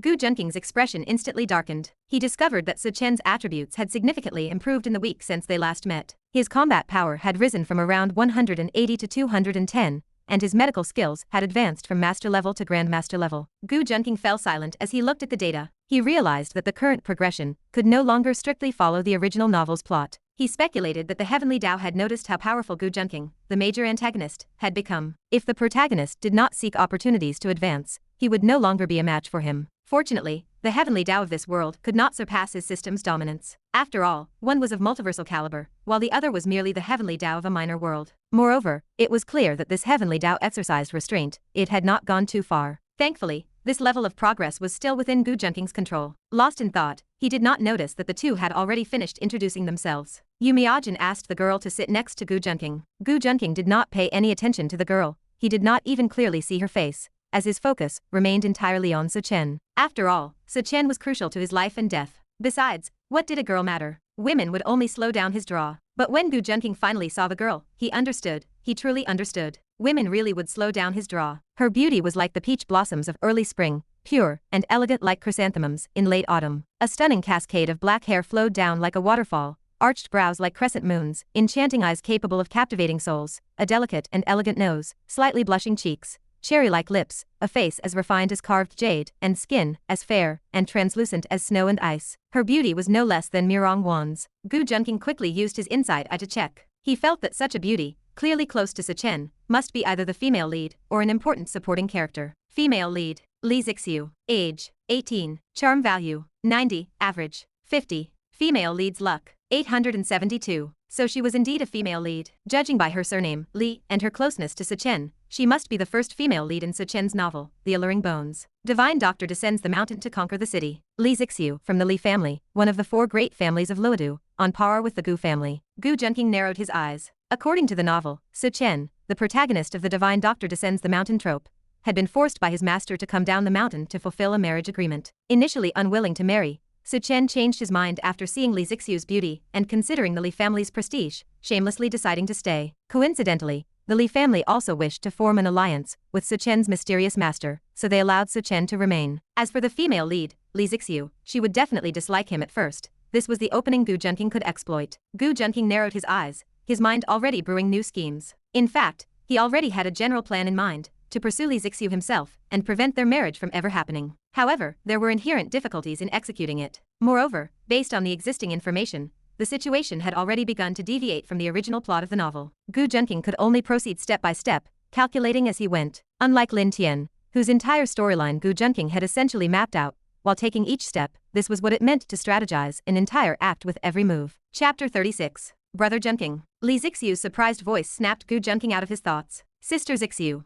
Gu Junqing nodded in acknowledgement. One was the direct descendant of the Gu family, the other the direct descendant of the Li family. Both belonged to the equally renowned four great families. Although the Gu family ranked first among Luodu's four great families, with resources and connections surpassing the other three families, the combined strength of the other three could still rival the Gu family. Thus, they naturally knew each other, having grown up together since childhood. However, even as a child, Gu Junqing had carried in heaven first, me second arrogance, looking down on little Li Zixiu. I didn't expect to see you here, Brother Junqing. Li Zixiu was genuinely pleasantly surprised. Although she knew Gu Junqing attended this school, she hadn't expected to transfer directly into his class. Her original intention in transferring was to avoid Chen. Her grandfather had arranged for Chen to attend her previous school. Unexpectedly, Chen clung to her like sticky candy, refusing to be shaken off, all under the pretext of protecting her. From the look in Chen's eyes, she knew exactly what he was thinking. Wasn't it just about trying to win her over? Ha, men. But Brother Junqing is different. He is so outstanding, so wonderful. Li Zixiu thought to herself, her cheeks flushing slightly. Remarkably, Gu Junqing accurately interpreted the meaning behind Li Zixiu's expression. He felt somewhat speechless. Li Zixiu's temperament was quite similar to Murong Wan's. Both despised sycophants. What was wrong with the world?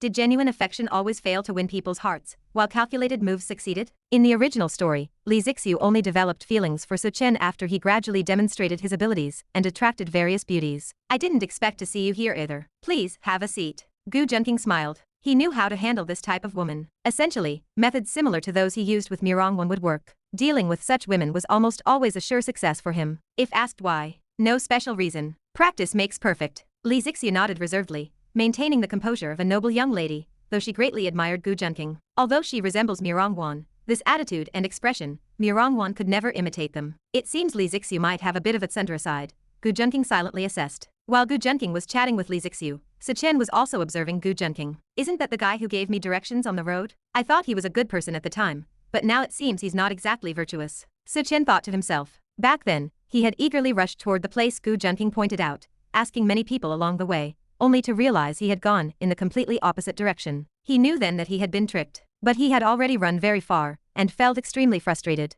Then, on his way back, he suddenly came across a deserted mountain. For some reason, he became convinced there were treasures hidden inside. So he ventured in to search, and discovered the corpse of an elder. The elder had left behind a medical text and several elixirs. Misfortune turned into blessing. Not only did Chen's martial power greatly increase, but his medical skills also advanced significantly. After emerging, he hurried to the Li family. This time, he reached it without any trouble. When the Li family's gatekeepers and bodyguards refused him entry, claiming someone of his status wasn't worthy of entering, he successfully humiliated them by presenting a marriage certificate, which gave him a great sense of satisfaction for a long time. To be honest, this was the classic protagonist face-slapping trope. Chen entered the Li family residence and found the family head, Li Zixu's father, to explain the matter from years ago. Li Zixu's grandfather had made an agreement with Chen's master for the next generation to marry, establishing an engagement between Li Zixiu and Chen. Initially, Chen wasn't particularly interested in the engagement. However, the moment he laid eyes on Li Zixiu, he realized he had fallen in love. He became determined to marry Li Zixiu and abandoned any thought of canceling the engagement. After Li Zixiu's father confirmed Chen's master's identity with her grandfather, and learned that Chen excelled in both martial prowess and medical skills, he agreed to allow the marriage. However, he insisted that Li Zixiu herself must also consent before the marriage could proceed. Chen readily agreed and requested to attend school with Li Zixiu to deepen their relationship. After learning about this, Li Zixiu protested several times to her family to no avail, and eventually resigned herself to the situation. She knew resistance was futile, and could only endure Chen sticking to her like glue. Seeing Gu Junqing and Li Zixiu chatting happily and standing so close made Chen somewhat angry. But after a moment's thought, he let it go. As long as he gave Gu Junqing a few acupuncture sessions later and rendered him useless, there would be nothing to worry about. That way, Gu Junqing and Li Zixiu would just be like sisters, maybe even become best friends. Imagining them as sisters chatting freely made Chen feel much more at ease, and he no longer felt the sting of betrayal. Meanwhile, Gu Junqing was reminiscing with Li Zixiu about their childhood, evoking a deep sense of nostalgia in her. Li Zixiu then poured out her frustrations to Gu Junqing, complaining about her family pressuring her to marry Chen, and how disgusted she felt by Chen's gaze. Gu Junqing echoed her sentiments, joining her in criticizing Chen. This delighted Li Zixiu and made her feel as though Gu Junqing was a kindred spirit. Junqing, how about being my confidant? You know, like a blue soulmate. Will you be mine? Li Zixiu's eyes sparkled. She truly felt the sentiment of a scholar dies for his confidant, and the thought of having her idol as a confidant made her feel incredibly fortunate. But clearly she hadn't heard the other saying. A blue soulmate may eventually turn green, or even yellow. Junqing, please agree to be my confidant. Gu Junqing hesitated but ultimately agreed. Although being a blue soulmate felt somewhat humiliating, since it often implied being a backup, he was quite willing if it meant irritating Chen. The two immediately swore sisterhood and promised to share a drink together someday. Watching their intimate interaction from afar, Chen felt as if something heavy were pressing down on his head. Veins throbbed on his forehead. Don't be angry, don't be angry. He will soon be a eunuch. Don't be angry, no wait, since he will be a eunuch. Chen comforted himself inwardly. Seeing Chen's furious expression, Gu Junqing raised an eyebrow, thinking Chen was quite quick to anger. And this was only the beginning. There would be plenty more for him to fume about in the future. Li Zixiu was also very happy. She couldn't care less about what Chen thought. She had always disliked him anyway. Instead, she felt that brother Junqing was not only easy to talk to, handsome and elegant, but also superior to Chen in every aspect several times over. If only Gu Junqing were the one with the engagement, she would definitely agree with great delight. Chapter 37. Watching Gu Junqing and Li Zixiu chatting happily not only angered Chen, but also made Murong and Ningyu secretly jealous. They gritted their teeth at Gu Junqing, itching with resentment, vowing to bite him next time. In their eyes, Gu Junqing was simply too shameless. Just yesterday, he was calling them sweetheart, and today he was already engrossed in conversation with the new female classmate. Ding, the host has triggered the female lead Murong's jealousy, earning 500 villain points. Seeing this notification, Gu Junqing raised an eyebrow, looking quite surprised. So even making the female lead jealous could earn villain points. Wasn't that practically a perpetual motion machine? Women's jealousy, whether in ancient or modern times, was notoriously unpredictable. In ancient times, there was jealousy curing soup, while in modern times, the reasons were countless.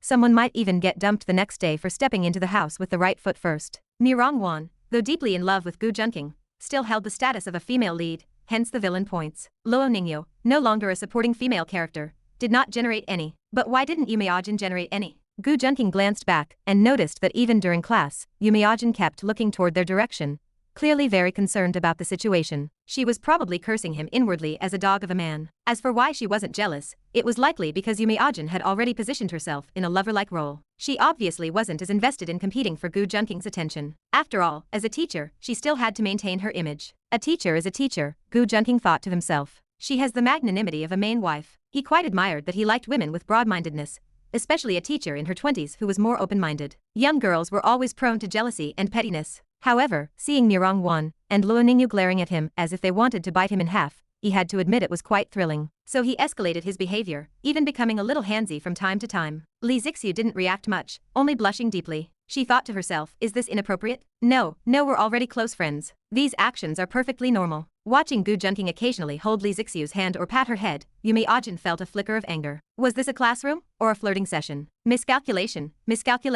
I shouldn't have assigned the new female student to sit next to Gu Junqing, Yumiajin lamented inwardly. How could she have forgotten that Gu Junqing, being the lecher he was, would definitely have improper thoughts? She felt frantic, knowing he was acting like this right in the classroom. But it was too late for regrets now, so she could only try to keep Gu Junqing in line by calling on students to answer questions. Li Zixu, since you're new, I need to assess your level to see how you're doing, Yumiajin said, asking Li Zixu to stand up and answer a question. She then wrote a relatively simple problem on the blackboard. Seeing how pretty Li Zixu was, she assumed her grades must also be excellent. Teacher, this question is too hard. I don't know how to do it, Li Zixu said, staring at the problem on the board. What was f(x)? What was a function? She felt dizzy. Yumiajin paused, then wrote an even simpler problem on the board. Teacher, I don't know how to do this one either, Li Zixu said, looking at the parabola drawn by the teacher, feeling slightly ashamed as she tried to find the minimum value. Yumiajin took a deep breath. Even an elementary school student could solve this. Which is heavier, 1 jin of iron or 1 jin of cotton? Li Zixu's eyes suddenly lit up, giving Yumiajin a glimmer of hope. Iron is heavier, she declared confidently, puffing out her chest, thinking the teacher's question was finally simple enough for her to answer. Yumiajin stared blankly, feeling that the legend of her teaching career might end right here. She was internally crumbling. The surrounding classmates burst into laughter upon hearing her answer. Chen lowered his proud head. Suddenly, he didn't want others to know she was his fiancée. He even began worrying if he really married Li Zixu in the future, and they had children, what would happen to the child's intelligence? Of course, Gu Junqing would later tell him not to worry about that at all. Among them, Murong Wan laughed the loudest. Ever since Li Zixu entered the classroom, Murong Wan had felt uneasy, as if she were looking into a mirror. Moreover, Li Zixu had gotten so close to Gu Junqing immediately after arriving, clearly a green tea schemer. She had been chatting with Gu Junqing throughout the class, and Murong Wan's eyes were already blazing with fury. Ningyu was her sister, so she could tolerate her being with Gu Junqing. But Li Zixu was a stranger, why should she hold back? Besides, the first 2 questions were ridiculously easy, elementary level problems, and she still couldn't answer them. This was the contempt of a top student. At first, Li Zixu was confused. She was sure she had answered correctly, so why was everyone laughing? It wasn't until Gu Junqing tugged at her sleeve and whispered, "They weigh the same," that she finally understood. Honestly, even with such an obvious question, she still got it wrong. Her face flushed red, and she stood frozen, feeling as if needles were pricking her back. Then she heard Murong Wan's laughter, the loudest and most grating of all. Li Zixu turned to look and found Murong Wan staring right back at her. Their gazes collided like beams of light shooting straight at each other. Their eyes were on fire. She hated this woman. Beside her, Gu Junqing struggled to hold back his laughter. He knew Li Zixu was a ditzy sweetheart, but he hadn't realized she was this clueless. He was aware of Li Zixu's persona, outwardly beautiful and elegant, with an icy demeanor. From the book, he had gathered that deep down she was a slender young lady, with a shortage of intelligence, not exactly the sharpest tool in the shed. Still, he hadn't expected her to fumble such a straightforward question like holding 4 deuces in a card game, and still playing them one by one. But seeing Li Zixu's embarrassment, he stepped in to save her, standing up to answer the first 2 questions. The classmates were amazed by his problem-solving approach, and his ability to extrapolate from one example. Naturally, they stopped paying much attention to the girl who had clearly gotten in through connections. The male students in the class thought to themselves, "Sure, she's pretty, but her intelligence seems lacking. She's not fit for us high-quality males." The female students, meanwhile, secretly mocked her. How dare she sit next to Gu Junqing? Didn't she know that was sacred ground? And what if she tried to seduce Gu Junqing with her looks? Humph, she must have already tried, they thought. What if Gu Junqing falls for it? Wah! Then, when I expose her true colors, Gu Junqing will definitely like me. A female classmate glanced toward Gu Junqing's seat by the window in the back row, then subtly nudged Li Zixu, while indulging in exaggerated internal drama. This highlighted the difference in focus between male and female students. The boys were merely preoccupied with appearances. Meanwhile, the girls were already staging full-blown mental performances in their minds. Chapter 38. Gu Junqing explained the problems clearly, and even covered several related question types, earning silent admiration from both teachers and classmates. so Chen felt a pang of regret for not standing up earlier to help Li Zixiu. He had been too busy laughing to himself and sighed in frustration. It was a perfect chance to earn some goodwill, but I missed it, he thought. Still, watching Gu Junqing speak with such ease and confidence, he could not help but feel a twinge of admiration. Although he knew how to solve the problems as well, he could not explain them as thoroughly or draw broader connections like Gu Junqing. Of course, he did not think this meant he was inferior, just that their educational backgrounds were different. Or so he told himself. What Chen did not realize was that there was indeed a significant gap between his learning ability and Gu Junqing's, not to mention their IQs. After finishing the explanation and helping Li Zixiu ease her embarrassment, Gu Junqing sat down. Li Zixiu remained standing awkwardly by herself. Yu Miajin sighed and asked Li Zixiu, "How did you even make it to middle school, let alone high school, with grades like these?" Li Zixiu replied, "Ha, do you need good grades to go to school? I thought you just had to donate money." Yu Miajin froze, took a moment to collect herself, and was about to say something more. But Li Zixiu's next remark left her completely speechless. "Oh right, this whole teaching building, and even these desks, were sponsored by my dad," Li Zixiu added, as if it had just occurred to her. The entire class fell into stunned silence. Yu Miajin quietly closed her mouth and simply gestured for Li Zixiu to sit down. Seeing that her words had silenced everyone, Li Zixiu obediently sat down without another word. "Miss Li, did you really have to announce your family background and let everyone know how rich you are?" Gu Junqing asked, exasperated. "Well, the teacher asked a question, so I had to answer, right?" Li Zixiu sounded slightly wronged. "You silly girl, the teacher just wanted to see your attitude. Do you think she did not already know you got in through connections?" Gu Junqing lightly tapped her on the head, somewhat shocked by her naivete. "Ouch, that hurts," Li Zixiu whined in a soft, pitiful, and somewhat adorable tone, making Gu Junqing reluctant to scold her further. Then again, only someone this naive would repeatedly clash with her family without considering alternative perspectives. For instance, she could become the family's outcast, run away from home, and return 3 years later with a charming child fathered by a high-quality man to shock them all. Now that would make a good novel plot. As for who that high-quality man might be, it went without saying. Gu Junqing silently mused over the scenario, too amused to continue the conversation with Li Zixiu. Seeing that Gu Junqing did not tap her again, Li Zixiu breathed a sigh of relief. But then she suddenly sensed a sharp, almost murderous gaze directed at her and Gu Junqing. She turned and saw Murong, the same girl who had locked eyes with her earlier. Realizing it was Murong, Li Zixiu glared back fiercely. After all, this annoying woman had laughed the loudest earlier. Then, as her gaze shifted, she noticed Murong closely watching her interactions with Gu Junqing. A realization struck her. Murong must like Gu Junqing, which was why she glared so intensely whenever Li Zixiu got close to him. Seizing the opportunity, Li Zixiu turned back and wrapped both arms around Gu Junqing's arm. "Brother Junqing, teach me how to study." Watching Li Zixiu's sly eyes and Murong's murderous gaze, Gu Junqing inwardly groaned. This girl had absolutely no talent for academics, but had mastered 99% of the art of harem intrigue, with the remaining brain space likely filled with water. Gu Junqing picked up a water glass and asked, "Do you want some water? I am asking you to teach me how to solve problems, preferably hand in hand." Now that they were besties, Li Zixiu did not mind physical contact. Moreover, the mere thought of irritating Murong thrilled her. She was clearly getting carried away. "Forget it, you had better not drink any water." Gu Junqing crossed his legs, withdrew his hand, set down the glass, and stared blankly at the problems Teacher Yu was explaining on the blackboard. Of course, he was mainly looking at Teacher Yu while occasionally glancing at the questions. "Your head already has enough water. If you shook it, I bet it would make a splashing sound." Li Zixiu rolled her eyes. "If you will not teach me, then do not. And here I thought we were good friends. I think we would be better off as brothers compared to me. You act more like a guy." Gu Junqing's blunt remark clearly stung Li Zixiu,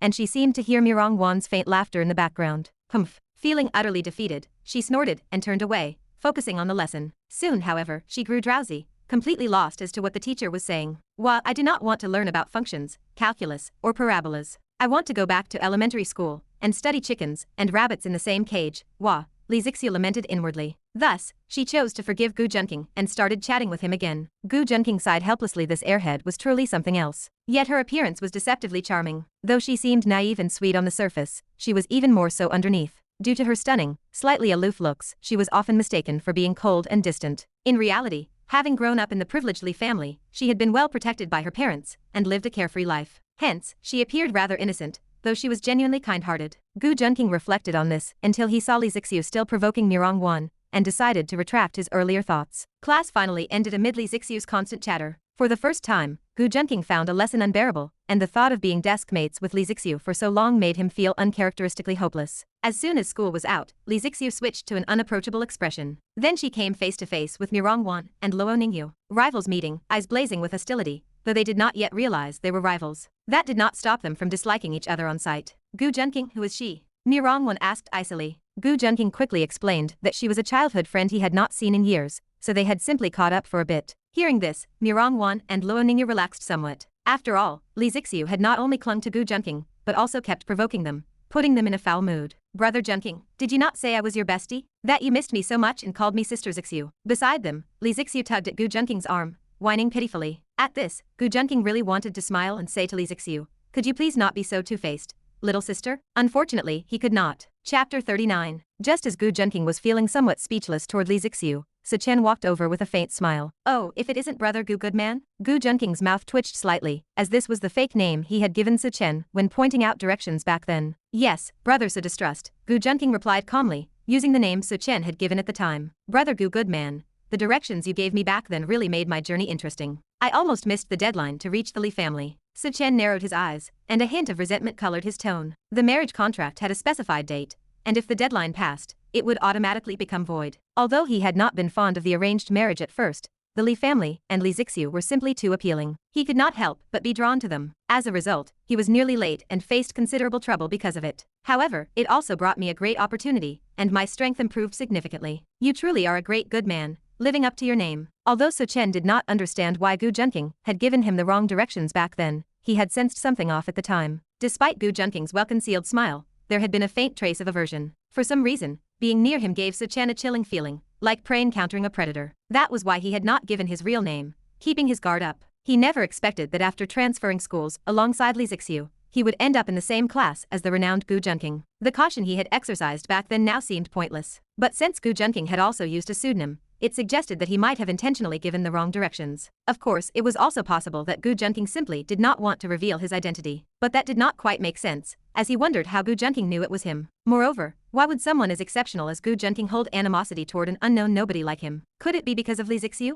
That seemed unlikely. Still, by mentioning that the wrong directions had led to an opportunity, he expected to see some change in Gu Junqing's expression. Though Chen wore a smile, his mind was racing. Despite lingering confusion, he had pieced together most of the puzzle. Gu Junqing's expression remained unchanged, which disappointed Chen. He had wanted to confirm whether Gu Junqing truly harbored hostility toward him. If that were the case, he might as well give Gu Junqing an acupuncture treatment early on and enable him to practice the sunflower manual. That way, he would not have to worry about being cuckolded, as Gu Junqing's face posed too great a threat to him. Meanwhile, Gu Junqing's desire to eliminate Chen only grew stronger. During their first encounter, Gu Junqing had indeed felt uneasy. After all, he had been no match for Chen in combat skills or medical expertise, as the gap had been far too large. As a result, he had slipped up. He should not have pointed in the opposite direction so blatantly. The hostility had been too obvious, allowing Chen to test him unintentionally, and it was truly infuriating. Was this what it meant to be the protagonist? Even the wrong directions given by a villain could lead to an opportunity. Gu Junqing felt somewhat frustrated. Back then, he had even praised himself for cleverly diverting the protagonist. Little did he know that while the protagonist missed the chance to save his sister,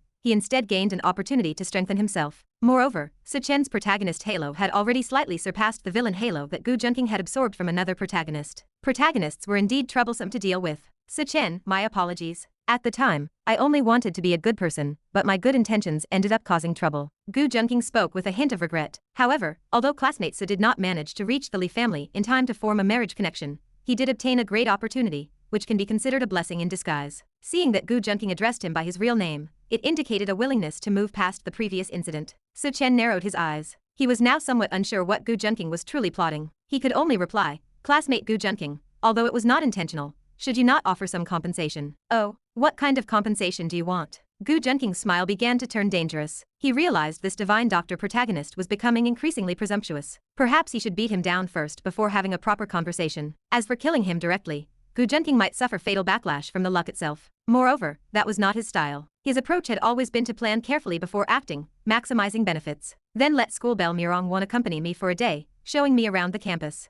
Chen turned toward Murong, appearing polite on the surface but remaining internally tense. He noticed that Gu Junqing's breathing followed some form of cultivation technique, emitting a special aura, with golden light occasionally flashing in his eyes. He sensed Gu Junqing was an expert not inferior to himself, so he wanted to test his strength. Moreover, for a brief moment, he had felt a threat that vanished instantly. After consideration, he concluded it could only have come from Gu Junqing, so he stopped pretending. If Gu Junqing was willing to give up his woman, then there would be nothing more to say. The smile vanished from Gu Junqing's face as he slowly straightened up, shedding his previously casual demeanor. He realized he was genuinely angered by Chen now. This Chen was quite skilled at courting death, trying to cuckold him right to his face. This was a classic trope in urban wish fulfillment novels. If the female lead was not already devoted to someone, she might accept the protagonist's invitation, due to the protagonist halo's influence. It was only a campus tour, after all. Then the antagonist would grow jealous and confront the protagonist. But Chen was clearly too late. Murong had long been Gu Junking's woman, so how could she possibly agree? Murong, who had been confronting Li Zixiu moments earlier, glared angrily upon hearing this. She had long belonged to Gu Junqing and was deeply devoted to him. How could she accompany a stranger? You must be classmate Chen, right? Sorry, but our campus is very small. If you need someone to guide you around, you should go back to studying in the mountains. Or eat more pig brains to supplement your intelligence. The city is not suitable for country bumpkins like you. Exactly, well said. Murong spoke coolly while Ningyu enthusiastically backed her up. Chen's face darkened, rendered speechless by the retort. After all, he really did come from the mountains. Being looked down upon like this made him extremely embarrassed, yet he could not refute them since what they said was technically true. Still, how could they insult him personally? So he wanted to take action. Chen clenched his fists tightly, realizing that people in the city were increasingly cunning and calculating. Gu Junqing watched him like a zoo visitor observing monkeys, exuding intellectual superiority, while the two campus bells struck with sharp tongues, hitting exactly where it hurt, a fatal blow. This left Chen, who had always reigned supreme in the mountains, feeling deeply uncomfortable. Back there, only his master and one senior sister had ever been able to suppress him. Little did he expect that after descending the mountain, he would suffer from such a lack of worldly experience. Chapter 40. Murong and Ningyu watched as Chen's face darkened, clearly looking as though he was about to make a move. Startled, they quickly hid behind Gu Junqing. After all, they were delicate women, and having seen Gu Junking's abilities before, they felt completely at ease with him. Ding. Female lead Murong develops disgust toward protagonist Chen. Favorability decreases by 20, earning 2,000 villain points. Gu Junqing also prepared himself to give Chen a beating. Just then, someone tactlessly stepped forward.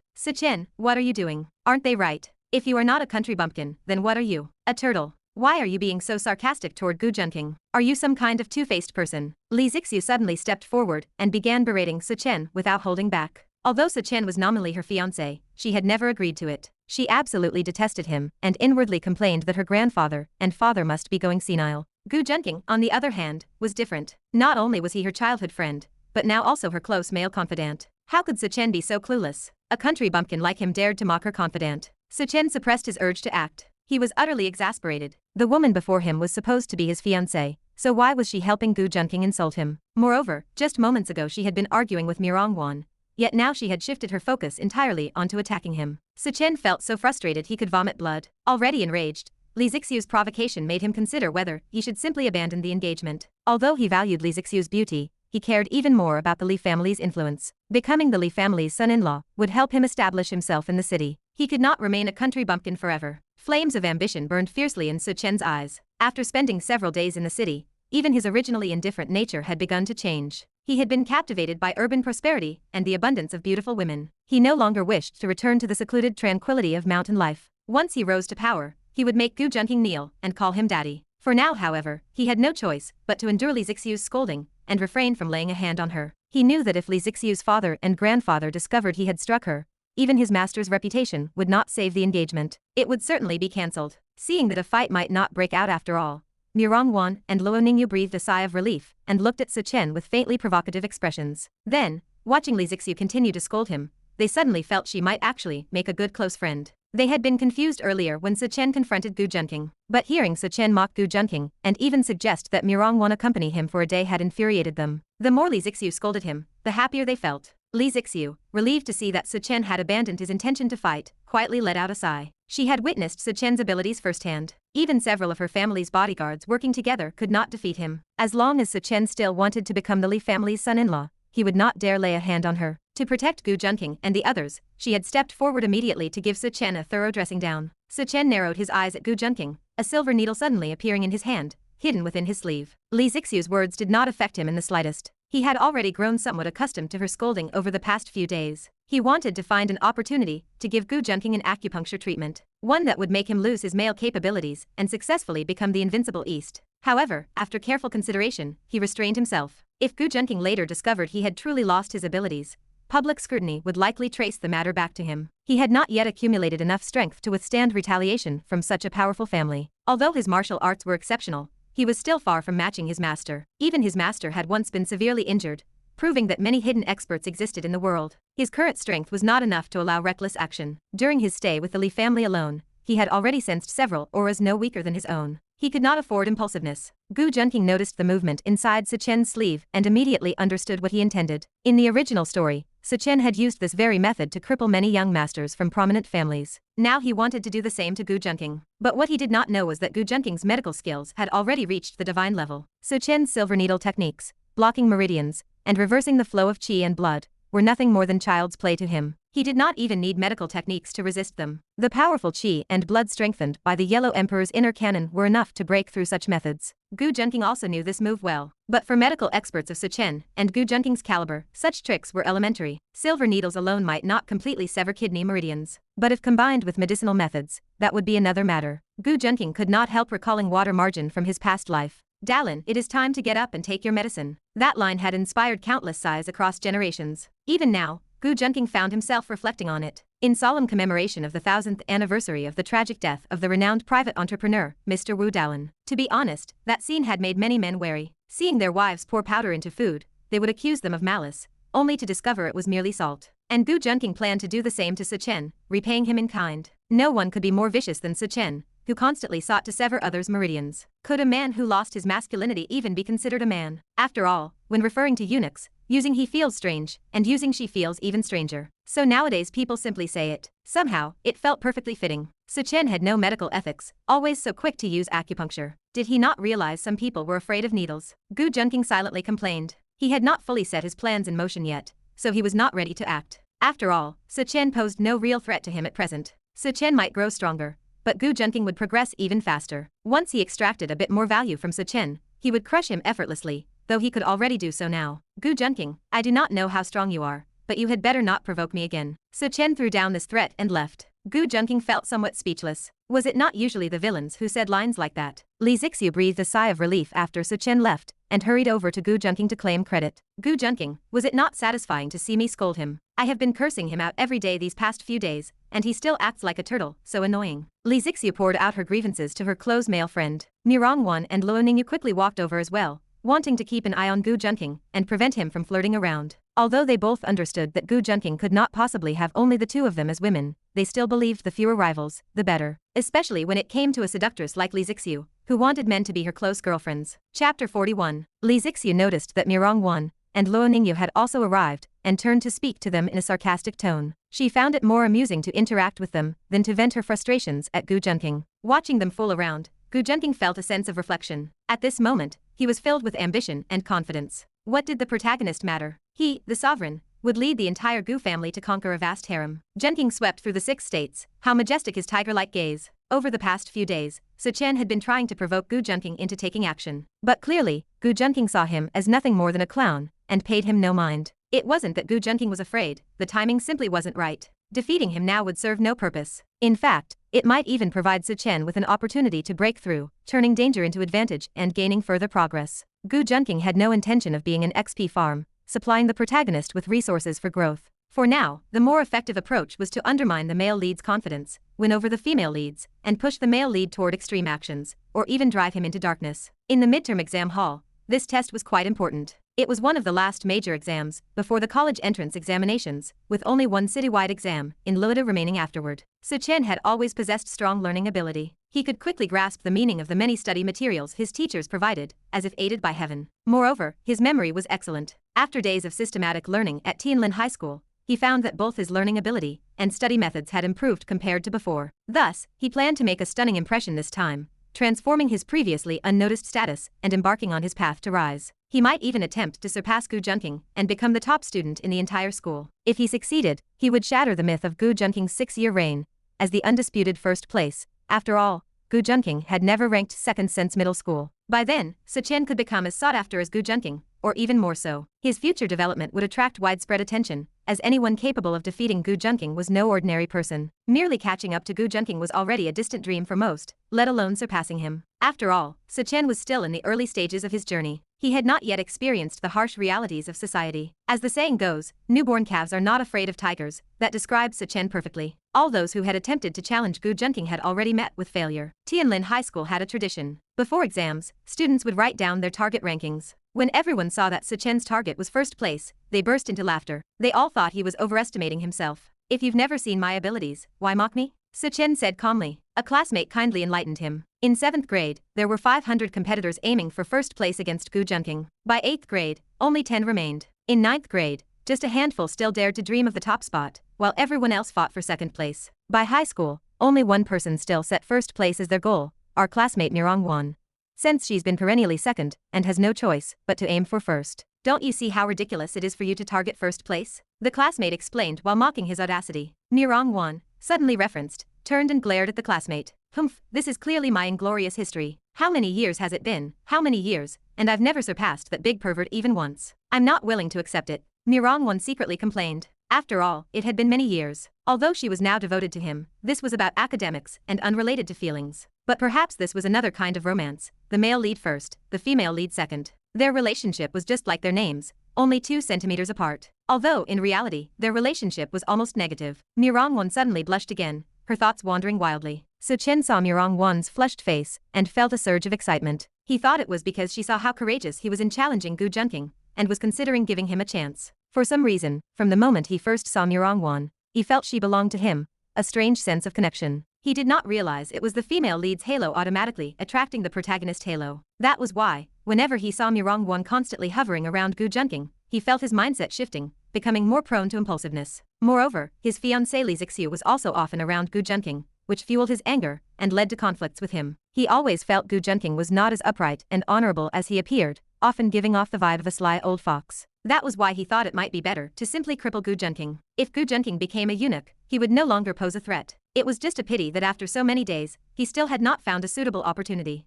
Chen secretly lamented. But he soon straightened his chest, wearing his signature simple and honest smile. He walked up to Murong won and said, "Classmate Murong, if I can beat Junqing in this exam, will you agree to spend a day with me?" Murong won, lost in thoughts about how she and Junqing might achieve a negative distance in the future, was suddenly interrupted by Chen. Hearing his words, she was momentarily stunned. First of all, don't be a toad trying to seduce a swan. Ugly but full of tricks, okay? Go look in the mirror. Do you think you're worthy of calling me classmate Murong? What? Wasn't scolding you last time enough? Besides, how do you have the confidence to think you can surpass Junqing? How dare you? Murong won's extremely sarcastic and mocking words made Chen's face flush red, then pale white in turns. But this was exactly what Murong won truly thought. To be honest, having grown accustomed to looking at Junqing, she found other men utterly uninteresting. Junqing had probably spoiled her aesthetic standards. And surpassing Junqing? What a joke. She had been trying to surpass him for 6 years and still had not succeeded.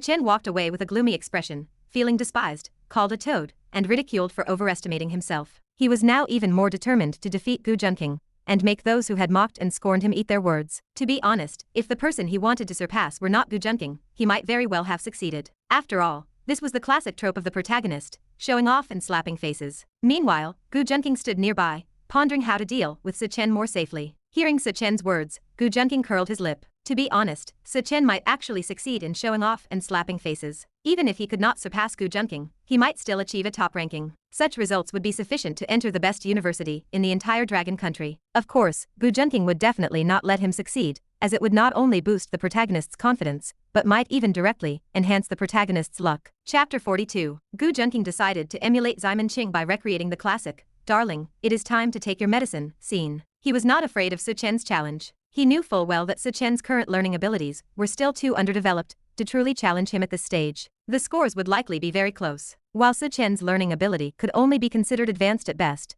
with the boost from his protagonist halo and the protagonist's established advantages, the gap might narrow considerably. Junqing's score was nearly perfect. Anyone who could come close to his results would easily secure 2nd place. Even Murong won's scores fell somewhat short compared to his. Therefore, he could not allow Chen to show off and gain a wave of attention. System, is the diarrhea-inducing croton I drew from the lottery last time really effective against someone of divine doctor caliber? After all, his concerns were not unfounded. Ding. Host need not worry. Products from the system are guaranteed to be of top quality. Junqing narrowed his eyes, already sensing that this chapter would be memorable. He then called Li Zixiu over, handed her the water containing the croton, and instructed her to make Chen drink it. Li Zixiu was curious about what was inside. Don't worry about it. Just make sure to sit as far away from him as possible during the exam, Junqing said with a smile. Li Zixiu agreed, assuming Junqing was seeking revenge on her behalf, and did not press further. However, Junqing warned her, if Chen gets suspicious afterward, don't take the blame yourself. Just say it was me. Junqing would never let a girl take the fall for him. If things escalated and Chen's anger flared up, there was no telling what he might do. he could very well harm Li Zixiu. Of course, while Li Zixiu was not academically gifted and often played the role of a naive, sweet female lead, she was still clever enough. She certainly would not imitate Jinlian by bluntly saying, "Darling, it is time to take your medicine." That would be far too obvious. It would be practically announcing her intention to harm him. As the saying goes, even a roommate dead for 3 days would not be that pale. Li Zixiu took the plastic bottle from Junqing, went to the restroom first, and poured out half of its contents. Then she returned to the classroom, pretended she could not finish her water, and asked Chen to throw it away for her. Based on her understanding of Chen, this disgusting guy would inevitably drink from the water she had sipped. She had discovered this one day. Whenever she discarded something she had drunk from, Chen would always take a sip from it. Moreover, whenever she threw anything away, this pervert Chen would inevitably pick it up to see what it was. If he fancied it, he might even keep it as a collection. The first time she found out, Li Zixiu was so revolted she could not eat. Shocked, she threw another tantrum at her family, demanding the engagement be called off. She told her father about Chen's behavior, but to her surprise, her father merely chuckled and said something she would never forget: boys will be boys. They all have their little quirks and interests. It is normal. I will tell him to tone it down next time. Her father even stroked his beard with a knowing smile. The whole thing creeped Li Zixiu out so much that her skin crawled. No wonder he liked Chen so much and insisted she marry him. They were birds of a feather. This left her feeling somewhat hopeless. It seemed that unless Chen made a major mistake,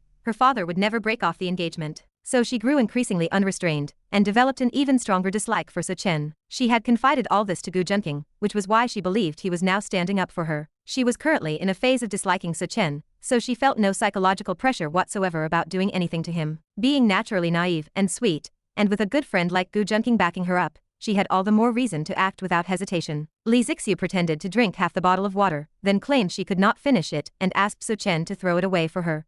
Chen was already accustomed to running errands for this young lady. Given her usual behavior, finishing half a bottle of water could already be considered an effort to conserve water. Without suspecting anything, he picked up the water bottle and left the classroom to dispose of it. He did not want everyone to see him having such a habit. After all, she was his fiancée. What was wrong with drinking her water? In the future, he would do even more intimate things with her. A little saliva was nothing. Chen thought gleefully, his whole body tingling with excitement at the thought of getting back at her in bed someday. Just throwing something away? No big deal. I will repay you properly someday, Li Zixiu. Lust flickered in Chen's eyes. He had been tormented by this young lady so much lately that he was genuinely afraid of her. Then, Chen gulped down the remaining water in one go, even feeling somewhat proud of himself. Guess water drunk by a beauty really is different. It even tastes a bit sweet.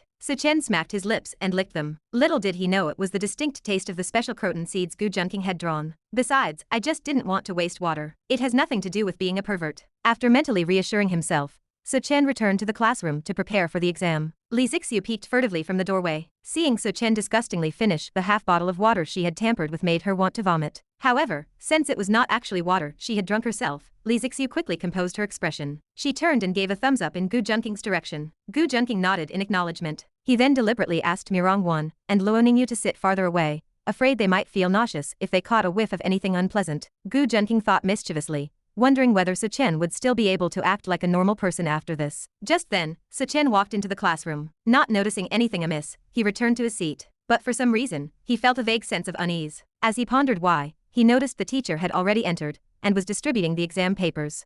Chen decided not to overthink it. He had set his sights on surpassing Junqing's grades. He could not afford to slack off even a little in this exam. Even if he still could not outperform Junqing, he believed the gap would be small enough to astonish everyone. For some reason, Chen deeply relished the feeling of humiliating others. Every time he put someone in their place, he experienced a strange thrill, as if it were his destiny. After indulging in these proud thoughts, Chen focused seriously on the exam questions. But inexplicably, his stomach began to churn, aching faintly. Less than half an hour into the exam, he noticed Junqing had already finished and requested to leave early. Seeing Junqing complete the paper so quickly made Chen anxious. He hurriedly sped up, but the more he concentrated, the more violently his stomach churned. Chen quickly tried to block his meridians, assuming he had eaten something bad. But to his shock, blocking his meridians had no effect. His stomach continued to roil intensely. Chen's face turned pale, and cold sweat beaded on his forehead. He had no choice but to raise his hand. "Teacher, may I go to the restroom?" The teacher frowned. "I am sorry, but this exam is too important. If you leave for the restroom, it will be considered voluntarily forfeiting your score for this subject." Chen could only lower his hand, feeling he could still hold on. But as he worked through the questions, his pace grew increasingly slower. He sensed a surge of pressure building at the brink. Finally, a mournful roar erupted within Chen's heart. No. Chapter 43. Chen felt a wave of sorrow wash over him, his sphincter had ultimately failed him. The first sound echoed throughout the entire classroom. The exam had been proceeding in complete silence, with an atmosphere of tension enveloping all the test takers. But then, a series of soft, rhythmic pift noises broke the stillness, making it nearly impossible for everyone to keep a straight face. Still, since it was an exam, no one dared to turn around to look, and no one knew who was responsible. Only the students around Chen knew it was him. They glanced his way, stifling laughter. But what could anyone do about someone else's flatulence? They simply covered their noses and mouths and continued working on their papers. The teacher cleared his throat, and the class gradually regained their composure, returning to their exams. No one expected Chen to continue. One pift after another resounded through the room, accompanied by a foul stench that made the nearby students miserable. If they stopped working, their exam scores would suffer. But if they kept going, they were practically being suffocated by the odor. Fortunately, Chen soon managed to hold it in again, and the smell finally dissipated. The students around him shot him disgusted looks. Their exam results were surely doomed by now. Chen's face was flushed red with effort. He had slowed his pace on the test, using all his energy to suppress the turmoil in his stomach. Finally, with only a few questions left, he relaxed slightly, only for his stomach to rebel once more. He silently chanted to himself, take it slow, just let out a quiet one. But he had never heard the saying, never trust a fart when you have diarrhea. As he eased up slightly, a loud, unmistakable sound erupted, filling the entire classroom. Chen's face turned as pale as paper. He realized he could no longer hold back at all. One after another, the pift sounds continued, almost rhythmically, as if providing background music for the exam. This finally pushed the entire class over the edge, especially as the foul odor began to spread throughout the room. The female students rushed out of the classroom in a panic, abandoning everything in their haste to escape the stench. A single whiff was enough to make them feel faint. Only a few brave souls, who valued their grades more than their dignity, remained behind. Soon, they realized that only they and Chen were left in the classroom. Even the teacher had made a swift exit. As for Murong and Ningyu, they had already handed in their papers early and left with Junqing. Junqing had advised them to answer what they could, skip the difficult questions, and finish as quickly as possible. After all, their grades were already secure in the class, so they were spared the honor of experiencing this uniquely pungent ordeal. As for Chen, he could feel that he had soiled his pants. The mess was even beginning to drip onto the floor. In a daze, utterly defeated, he stumbled out of the classroom and hurried to the restroom, but the smell clung to him wherever he went. He was truly in despair. For the next few days, he would not dare show his face in public. For the first time, he understood what it meant to experience social death. Chen could not figure out what had gone wrong. He was always careful about monitoring his health. He had not been poisoned, and ordinary laxatives should not have had any effect on him. He did not know what to suspect. Could it simply be bad food?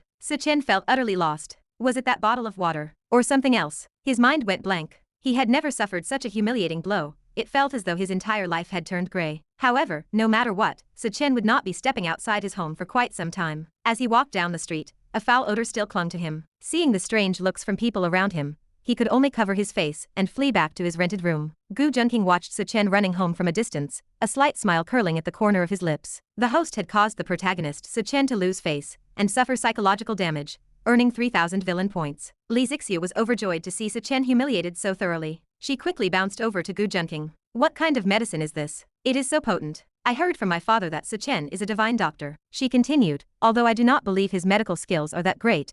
He must have some tricks up his sleeve to convince that old fox of a father of mine. Do you have any more of this medicine? Share some with me. Li Zixiu wore a sly, fox-like smile. Junqing chuckled and gave her a firm flick on the forehead. Do you think I have an endless supply? Well, I have avenged you. How are you going to thank me? Junqing said with a grin, looking every bit like a cunning old fox. Ouch, that hurts. Why do you always hit my head? What if I become stupid? Li Zixiu grumbled. Don't worry, you are not that smart to begin with. Maybe 2 negatives will make a positive. Junqing retorted with a sincere expression.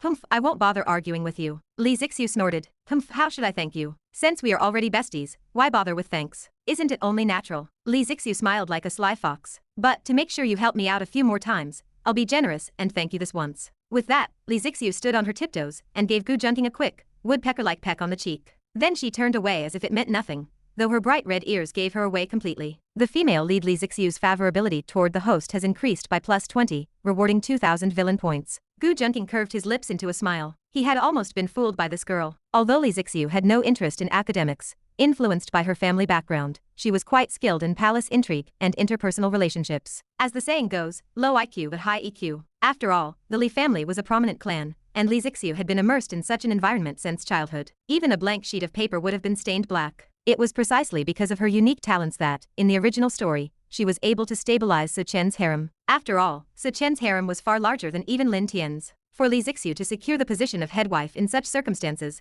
her methods were undoubtedly profound. Even in the later stages, when Chen discovered that his master was a woman and tried to use his feelings for her as leverage, it did nothing to shake Li Zixiu's position as the head wife. Although Li Zixiu had matured a lot by then, even at this point, her tactics and foresight were remarkably deep. Junqing even suspected that Li Zixiu's decision to join his class might not have been without the intention of using him as a shield. She likely wanted to leverage the reputation of young Master Gu to make Chen back off on his own. That explained why Li Zixiu had approached him as a best friend from the start, confided in him about her troubles, badmouthed Chen, and occasionally flirted with him. Although Junqing had been used by Li Zixiu, he was not the least bit angry, because he was also using Li Zixiu to achieve his own goals. The two of them were essentially equally matched. Both of their targets were Chen, it just so happened that their objectives aligned. Moreover, a villain and a female lead conspiring together against the protagonist, no matter how you put it, it was somewhat thrilling. And, to be honest, their collaboration was reminiscent of Ximen Qing and Jinlian scheming against Wu Dalan. The only pity was that Chen did not have a loyal younger brother like Wu Erling. However, Chen had his martial arts peak before his master appeared, his senior sister, Chen Ningyu. If she found out that Chen had been harmed by him, it was uncertain whether she would seek revenge like Wu Erling. But what if Wu Erling also fell for Ximen Qing? No, wrong plot. It should be, what if Chen's senior sister, Chen Ningyu, also fell for him, Junqing? Now that would make for an interesting show. Chapter 44. Moreover, what if Chen's master also fell for Junqing? Just imagining this scenario,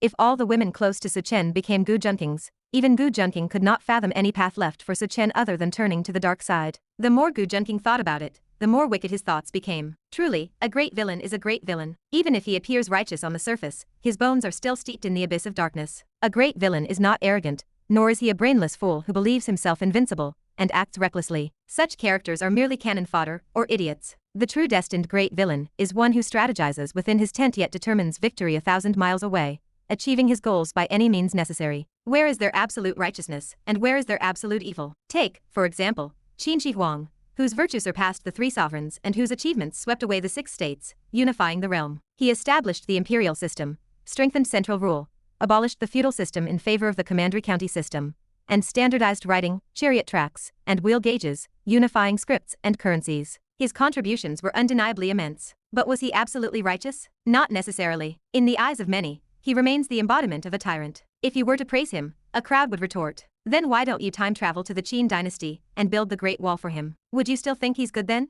Then there's Cao Mend, arguably the most famous representative of a cunning hero in Chinese civilization. In Romance of the Three Kingdoms, he is portrayed as a villain, a traitor to the Han, yet his contributions are also indelible. If there were no one like me in the world, who knows how many would declare themselves emperors and kings? Thus, the difference between the protagonist and the villain lies in destiny and righteousness. Everything must be viewed dialectically. If you strip the protagonist of his destiny and righteousness, is he still the protagonist? And that is precisely what Junqing is doing now. Crushing the protagonist's spirit, to destroy someone, you must first drive them mad. Junqing understands this principle deeply, which is why many of his actions are hidden behind the scenes, slowly clipping the protagonist's wings. Moreover, he strengthens himself by earning villain points, through suppressing the protagonist, then strikes decisively, planning before acting. He leaves the protagonist no chance to turn the tables, nor any opportunity to snowball and develop. This is the true destined great villain. At this point, some might say I'm sneakily padding the word count, but I'd say you're wrong.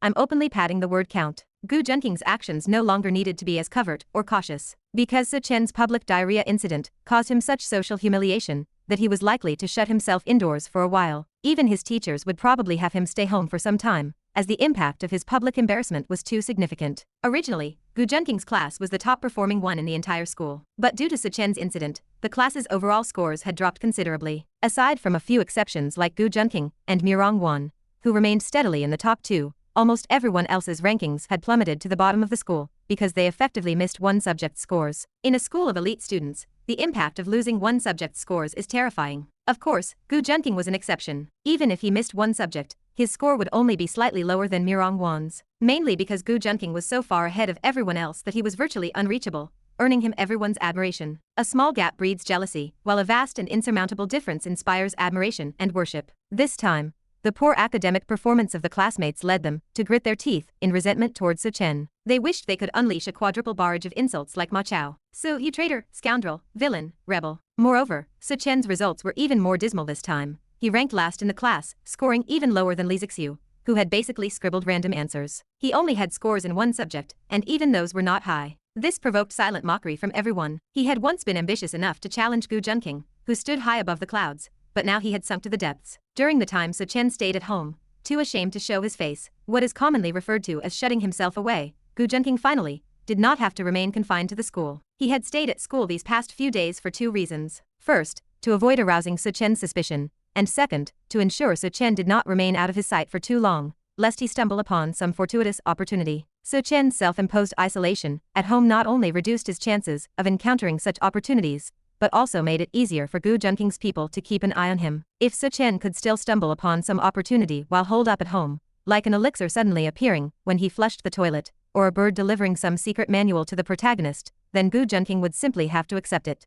Chen staying at home undoubtedly minimized his chances of gaining any opportunities. Now, Junqing finally had the chance to step out of the campus and personally set his plans in motion. Although during this time he could still happily spend time with Miajin, Murong and Ningyu, and return home to joke and play with his exclusive little maid, Qingzhu, it had ultimately become rather dull. Occasionally, going out to breathe some fresh air and tease the wildflowers by the roadside felt quite refreshing. After all, there were still several female leads waiting for him to conquer. Junqing's smile remained as warm as a spring breeze, lofty and inspiring, with a glimmer of light shining through the depths of his dark eyes. It was both enigmatic and awe-inspiring. His eyes conveyed 3 parts aloofness, 3 parts mockery, and 4 parts nonchalance. After Chen went home to shut himself away, some of Junqing's plans to conquer the female leads could finally proceed. For example, he could also become a disciple of Chen's master, and then betray his master and ancestors. Betraying the master was the key point. Of course, another method was to first force himself upon her, then become her disciple, and then betray the master and ancestors. But why did he have to become a disciple in the first place? Junqing drew his sword and looked around, feeling perplexed. Could it be that I actually have a slight problem? Do I enjoy betraying my masters and ancestors? Junqing was bewildered. No, I am doing this to further damage Chen's mental state. Having sorted out his thoughts, Junqing set aside his many improper ideas. He believed that his supposed fondness for betraying masters and ancestors must be an illusion. His main goal was clearly to eliminate the protagonist. But what he had not considered, or perhaps deliberately overlooked, was that Miajin was his teacher. In a way, he had already betrayed his master. So, was Junqing truly too much of a villain? Of course, Junqing considered himself quite upright at heart, noble in character, and brimming with integrity. He wore an expression of honest simplicity. If one were to make a metaphor, Junqing could be compared to an egg, pure and flawless white on the outside, while the inside was something else. Junqing walked out of the campus with a composed expression. If he remembered correctly, Chen's sect, the place where he had resided before descending the mountain, was located not far from here. Chapter 45. Junqing's desire to confront Chen's master first was rooted in the strategy of capturing the ringleader to control the gang. Although Chen's medical and martial skills were impressive,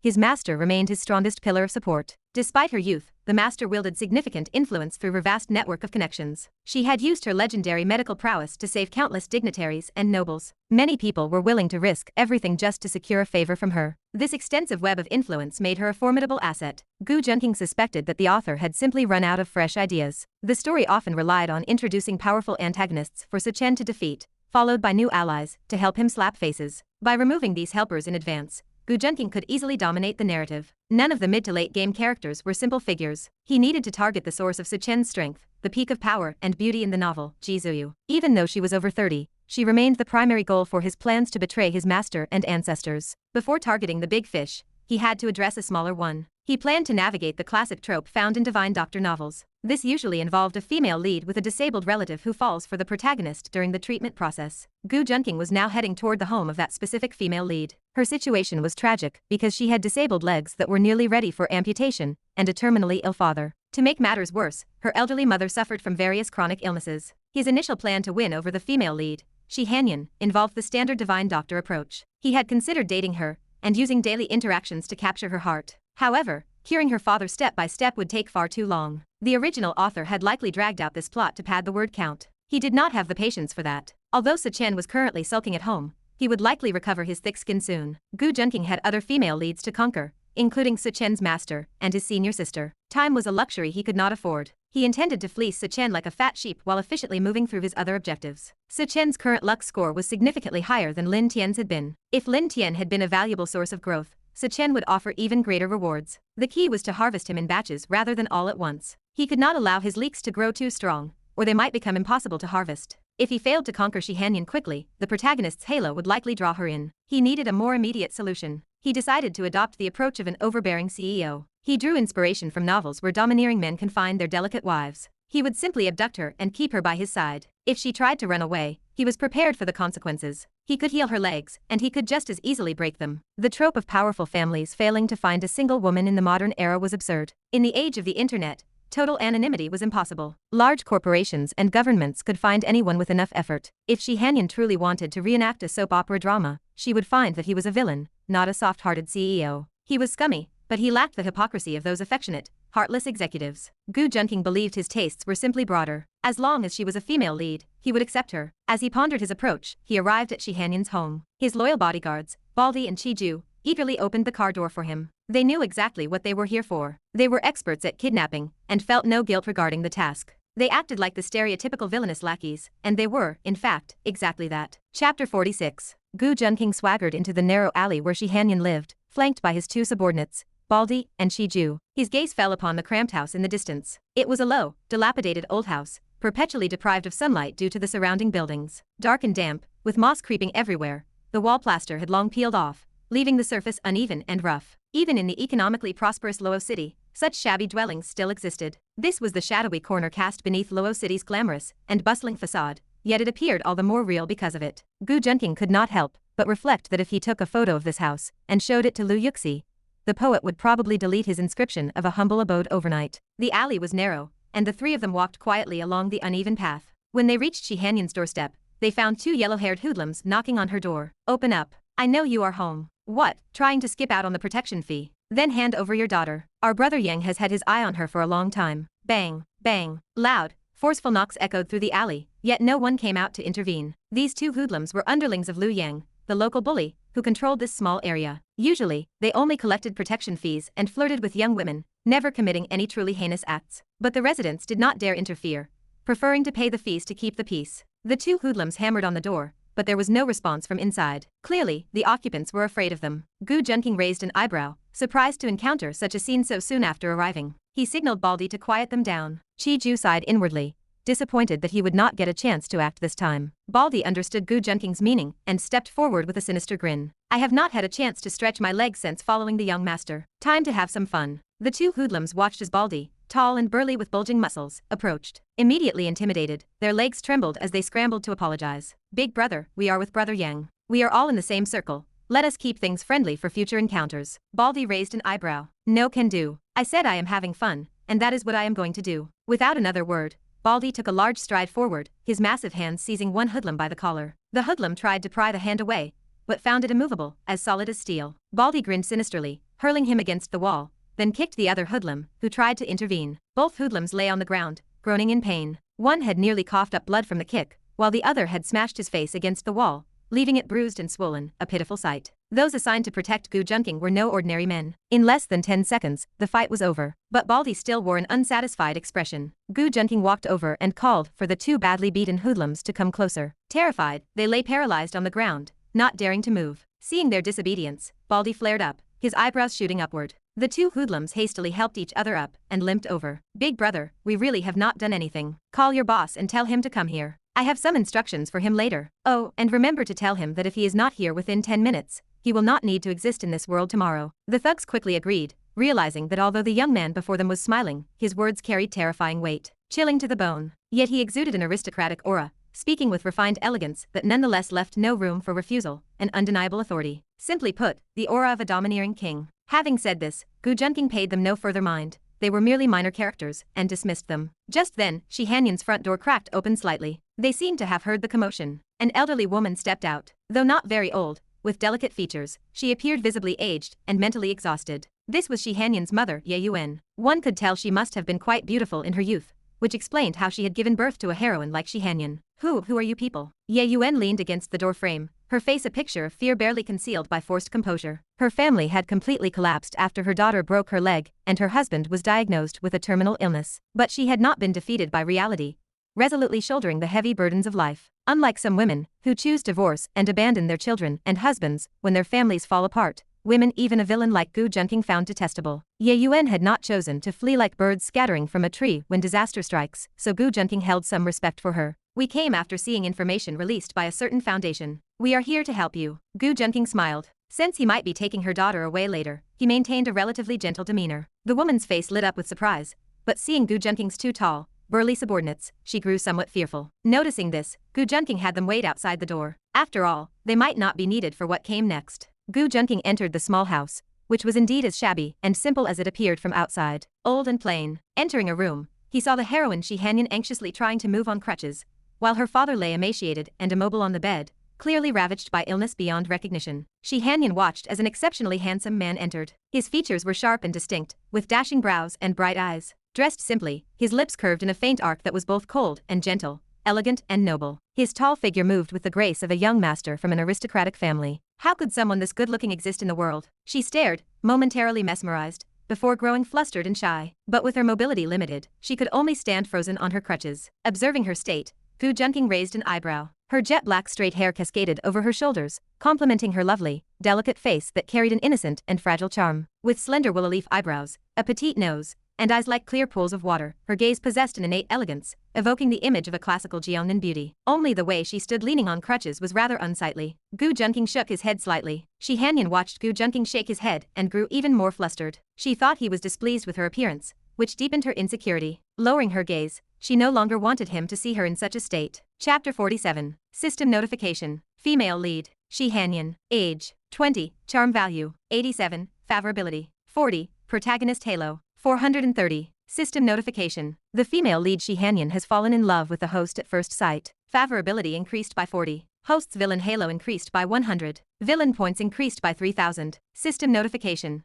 Chen's protagonist Halo decreased by 100. Gu Junqing was somewhat surprised as he looked at Shi Hanyan's stats. He never expected her charm value to remain so high even with a broken leg. If cured, it would likely break through 90 as well. Moreover, Shi Hanyan had actually fallen in love with him at first sight. It seemed his maxed-out charm value truly possessed unbelievable lethality, even against female leads. Shi Hanyan felt quite flustered under Gu Junqing's persistent gaze, her heart inexplicably pounding rapidly. The atmosphere between them only eased when Shi Hanyan's mother, Ye Yuan, entered the room. Ye Yuan promptly invited Gu Junqing to sit down and discuss matters. After brief introductions and some casual conversation, Gu Junqing directly and concisely stated his purpose. He had seen their plea for help on the Foundation platform, and he could provide financial assistance to support their family. This brought great joy to Ye Yuan and Shi Hanyan, who expressed their gratitude repeatedly. Mr. Gu, our current situation is truly difficult. Otherwise, we would not have sought help from the public. The child's father is still bedridden with illness, and we genuinely can no longer afford the medical expenses. Ye Yuan pointed toward her husband sleeping on the bed, and began to tear up as she spoke. Gu Junqing also felt sympathetic and comforted her together with Shi Hanyan. After chatting for a while and becoming more familiar, Gu Junqing spoke again. Could you let me examine this young lady's leg? I have some basic knowledge of medicine. Gu Junqing pointed to Shi Hanyan's leg, maintaining modesty when speaking to outsiders. Ye Yuan and Shi Hanyan looked at him in surprise. My daughter's leg was broken in a car accident last year. Many doctors have said it is very difficult to recover. With her father also ill, we have not been able to focus on it much. Shi Hanyan's expression dimmed with sadness. However, there is no harm in letting you take a look. Ye Yuan made up her mind. It was only an examination, and since this gentleman had just promised to help their family, it would be rude to refuse immediately. She still believed this wealthy young man was simply making conversation. Shi Hanyan lay on the recliner, awkwardly lifting her pant leg. For some reason, she found it difficult to relax in front of Gu Junqing, always feeling a sense of inadequacy in her heart. She did not want to lose face before him. Nevertheless, she obeyed her mother and allowed Gu Junqing to examine her leg. Gu Junqing observed that Shi Hanyan's kneecap was twisted and deformed, with several scars coiling like centipedes across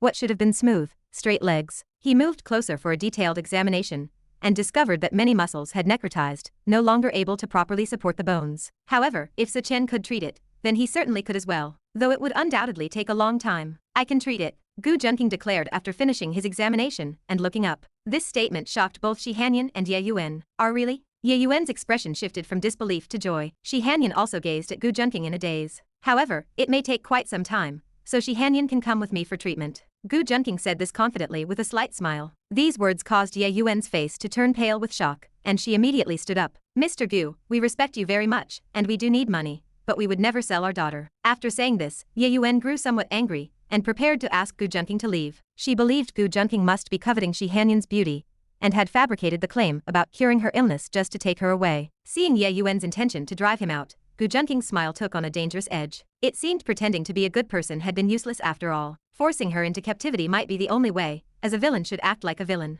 Being a villainous CEO did not seem so bad. Even if it lowered Shi Hanyan's favorability, it was a price he was willing to pay. He could not allow Chen to take advantage of the situation. Though threatening a widow and her child was despicable, he truly did not have time to play games with them. Seeing his smile, Ye Yuan felt an inexplicable chill. At that moment, the man of the house, Hanyan's father Shizu, who had been lying unconscious, unexpectedly woke up. Our daughter can go with you, but you must protect her well, ensure she studies hard, and let her live a good life. Ye Yuan looked at him in shock, wanting to speak, but unable to find the words as she saw how illness had ravaged him. Hanyan, tears in her eyes, also pleaded with her mother, saying she was willing to go with Junqing. If anyone else had made such a proposal, she would have refused no matter how much money was offered. But toward Junqing, she felt inexplicably willing, even somewhat eager. This was probably what people nowadays called standards following looks. When a handsome man does it, it is charming, but when an ugly man does it, it is harassment. Seeing the three of them acting as though it were a life or death farewell, Junqing felt somewhat speechless, but also let go of some of his darker intentions. Uncle, aunt,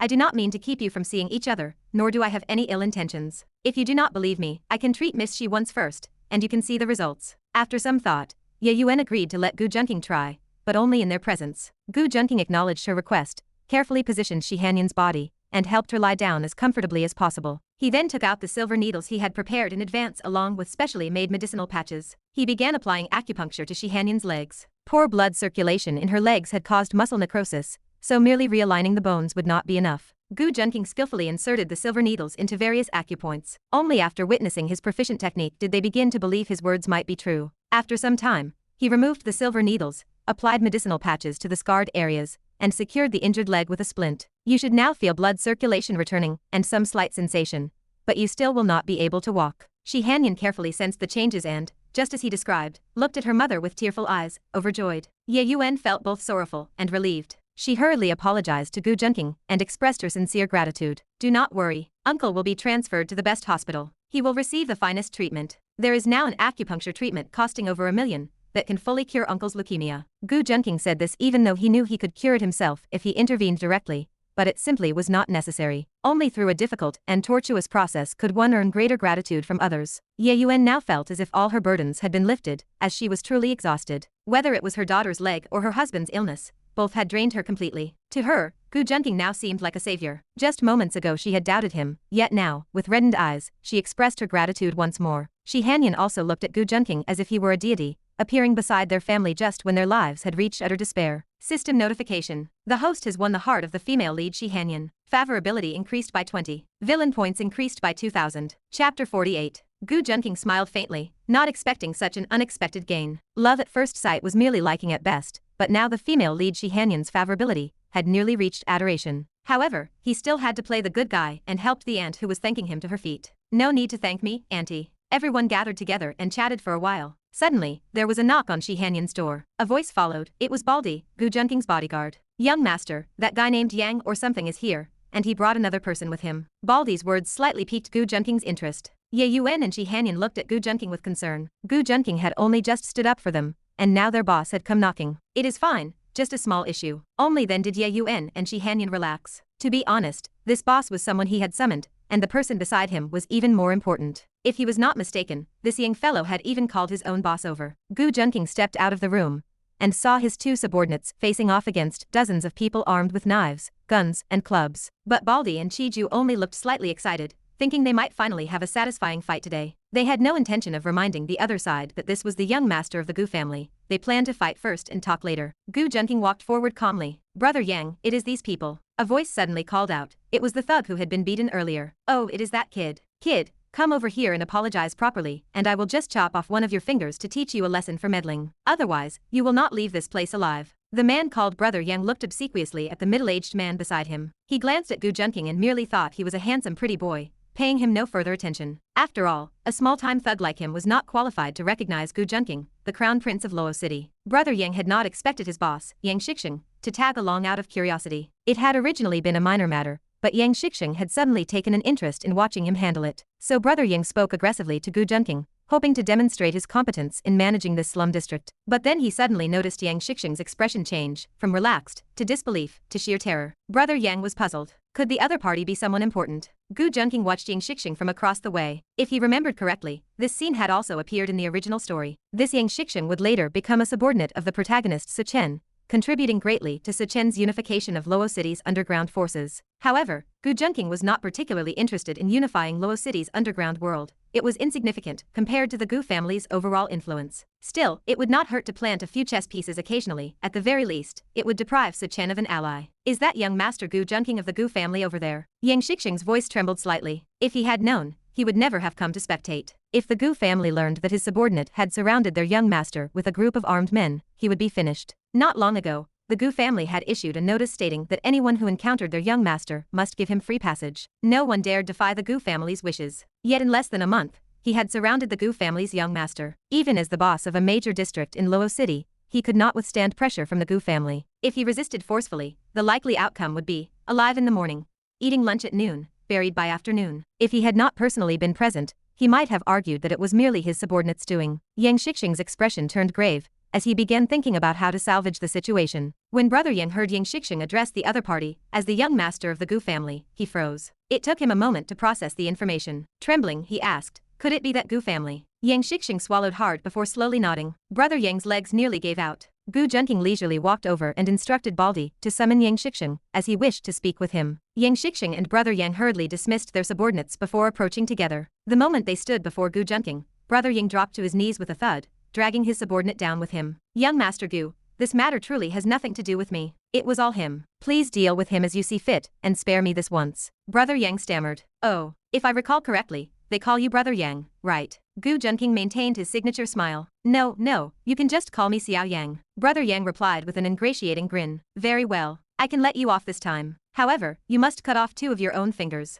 And as for your subordinate's hand, you are responsible for that too. Make sure not a single finger remains, understood? Remember this lesson well. Do not knock on doors you should not, and do not say things you should not. Is that clear?" Seeing Junqing's demonic smile, Brother Yang could only agree in fear. The fact that he had provoked Junqing and still survived was entirely because Junqing happened to be in a good mood. After all, he had just won over a female lead and was in high spirits. That was the only reason his life was spared. The 2 subordinates had already fainted from terror. If they had properly explained the situation earlier and admitted fault, Junqing might not have taken action against them. He was not that petty. But judging from Brother Yang's aggressive attitude upon arrival, it was clear the 2 thugs had exaggerated the story. In that case, Junqing saw no reason to spare them. Moreover, the main issue was that Brother Yang had arrived late. Letting him keep his life was already an act of magnanimity. Brother Yang nodded repeatedly and dragged the 2 subordinates away. As he did so, he decided to make them suffer thoroughly. Their evasive words had cost him 2 fingers. He glared viciously at them. Yang Shixing watched as Junqing spoke such cruel words with a smile on his face, his own heart pounding nervously. "Young Master Gu,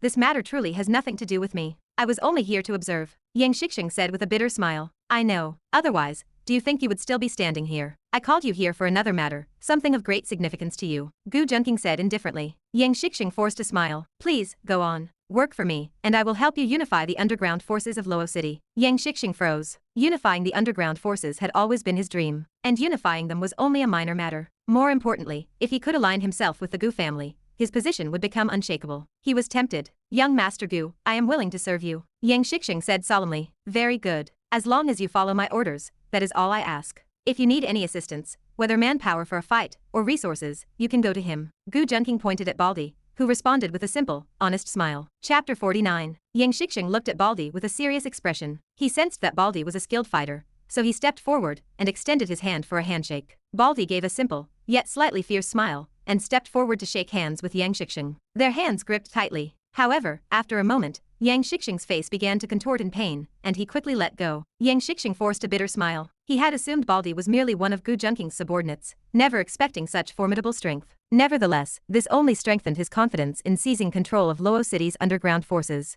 Junqing observed the exchange without objection, as it was merely a test of strength. Afterward, the 2 sides discussed strategies for taking over territories and related matters. Yang Shixing's gaze toward Junqing grew even more respectful. He realized that the young master of the Gu family was not respected solely because of his status. Whether it was his hidden cunning or his ruthless methods, none of it seemed like something a high school student should possess. Thus, he completely abandoned any ill intentions he had harbored, thinking that assisting Junqing might not be such a bad idea. Ding. Host has subverted the protagonist Chen's subordinate, disrupted the plot, and gained 2,000 villain points. Only then did Junqing feel at ease, knowing Yang Shixing had sincerely submitted. Since he had pledged genuine loyalty, Gu Junqing decided it was acceptable to offer Yang Shixing some resources and support. Moreover, this also concerned the allegiance of another female lead. Gu Junqing grew increasingly confident in dealing with Chen. Given a little more time, he could gradually strip away Chen's support. Narrowing his eyes, he confirmed that his upcoming plans were sound, then dismissed Yang Shixing to make preparations. Afterward, Gu Junqing returned to the home of Hanyan and Ye Yuan. Is everything all right? Hanyan asked with concern. They still did not know Gu Junqing's true identity. Of course, there was no need for him to reveal it, so he chose not to. It is nothing, just some petty troublemakers. It was fortunate they had not followed him outside earlier. If they had witnessed someone having their fingers chopped off for misspeaking, they would likely be terrified now. All right, enough talk. Are you willing to come with me? Gu Junqing extended his hand. Hanyan blushed and placed her hand in his. If it is for treatment, why make it sound so ambiguous? Hanyan grumbled inwardly. His words made her unbearably shy, as if they were eloping. Her heart raced wildly. Ye Yuan, seeing that Gu Junqing had helped them deal with the troublemakers, offered to pay for her husband's treatment, and could even cure her daughter's leg, raised no objections. As for Hanyan's father, he had even less reason to protest. So Gu Junqing simply scooped Hanyan up in a princess carry. Hanyan gasped in surprise, then wrapped her arms around Gu Junqing's neck. Her flushed cheeks enhanced her classical Jiangnan charm. Moreover, she perfectly matched Gu Junqing's aesthetic preferences. In terms of facial beauty alone, she ranked among the top female leads. Holding on to Gu Junqing's neck, Hanyan buried her crimson face against his chest, too embarrassed to meet her mother Ye Yuan's gaze. Gu Junqing smiled as he looked down at the little head nestled against his heart, finding her utterly adorable. He felt a small part of his heart had been reserved for Hanyan. As for why it was only a small part, well, that was a mystery. Of course, Gu Junqing's heart was simply too expansive. It had room for many female leads. If a prime minister's belly is broad enough to sail a boat, what was wrong with Gu Junqing's boat carrying a few women? Soon after, Gu Junqing carried Hanyan into the car. Seeing that she was still unwilling to let go, he could only sigh helplessly. He patted her gently and whispered in her ear, "We are in the car now. You can let go." Hanyan hurriedly released her grip, her face flushed as she moved to the seat beside Gu Junqing. Then Gu Junqing placed Hanyan's calf on his lap. Hanyan grew nervous. "What are you doing?" Seeing her anxious expression, Gu Junqing explained, "You just had medicine applied and acupuncture done. Your leg still needs massage. It will help with your recovery." Hanyan nodded, but she did not fully understand, and allowed Gu Junqing to massage her leg. After a while, she felt a gradual warmth spreading through her previously numb leg. "It is true, I can really feel it," Hanyan exclaimed joyfully. "Of course, silly girl. What did you think I was going to do to you? And certainly not in the car," Gu Junqing replied helplessly. He would be leaving in a few days, so he wanted to massage the meridians in her leg to improve blood circulation and prevent further necrosis. He did not want her condition to relapse or worsen. Hanyan's face turned even redder. However, Gu Junqing silently added to himself,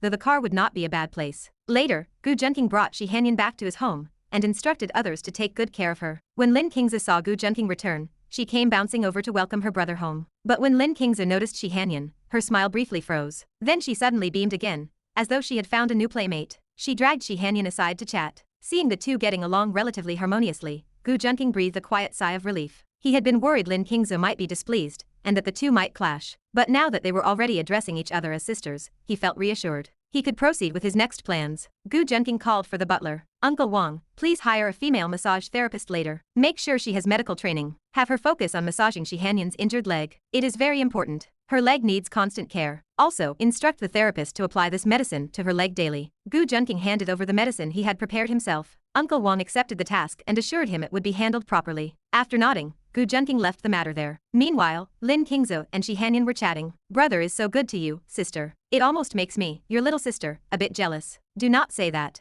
It is clear that young Master Gu dotes on you immensely. But sister, you are so beautiful. Why did you come to live here? Is it because you like brother?" Qingzhu widened her eyes innocently. "Do not be silly. How could young Master Gu ever be interested in me? But Qingzhu, you do not share the Gu family name either, do you? Why are you staying at young Master Gu's house? Could it be that you like your brother too?" Hanyan retorted, a glint of shrewdness flashing in her eyes. You. Qingzhu, feeling aggrieved, could not find the words to respond. Hanyan's eyes sparkled with amusement, as if conveying unspoken words. "Silly little sister, still trying to compete with your elder sister." Qingzhu's eyes turned icy. "Just you wait, sister." Gu Junqing, who was about to go upstairs, paused mid-step. His hearing had become exceptionally sharp, allowing him to overhear their conversation. He realized he had made a mistake. He should never have brought Hanyan back. The two had just met for the first time, and were already showcasing their artistry. Gu Junqing felt utterly speechless. Chapter 50. Watching the two of them exchange veiled remarks, it felt like a back-and-forth battle. Gu Junqing felt he could eat 2 extra bowls of rice as long as he was not the target of their conflict. He found it incredible that Hanyan,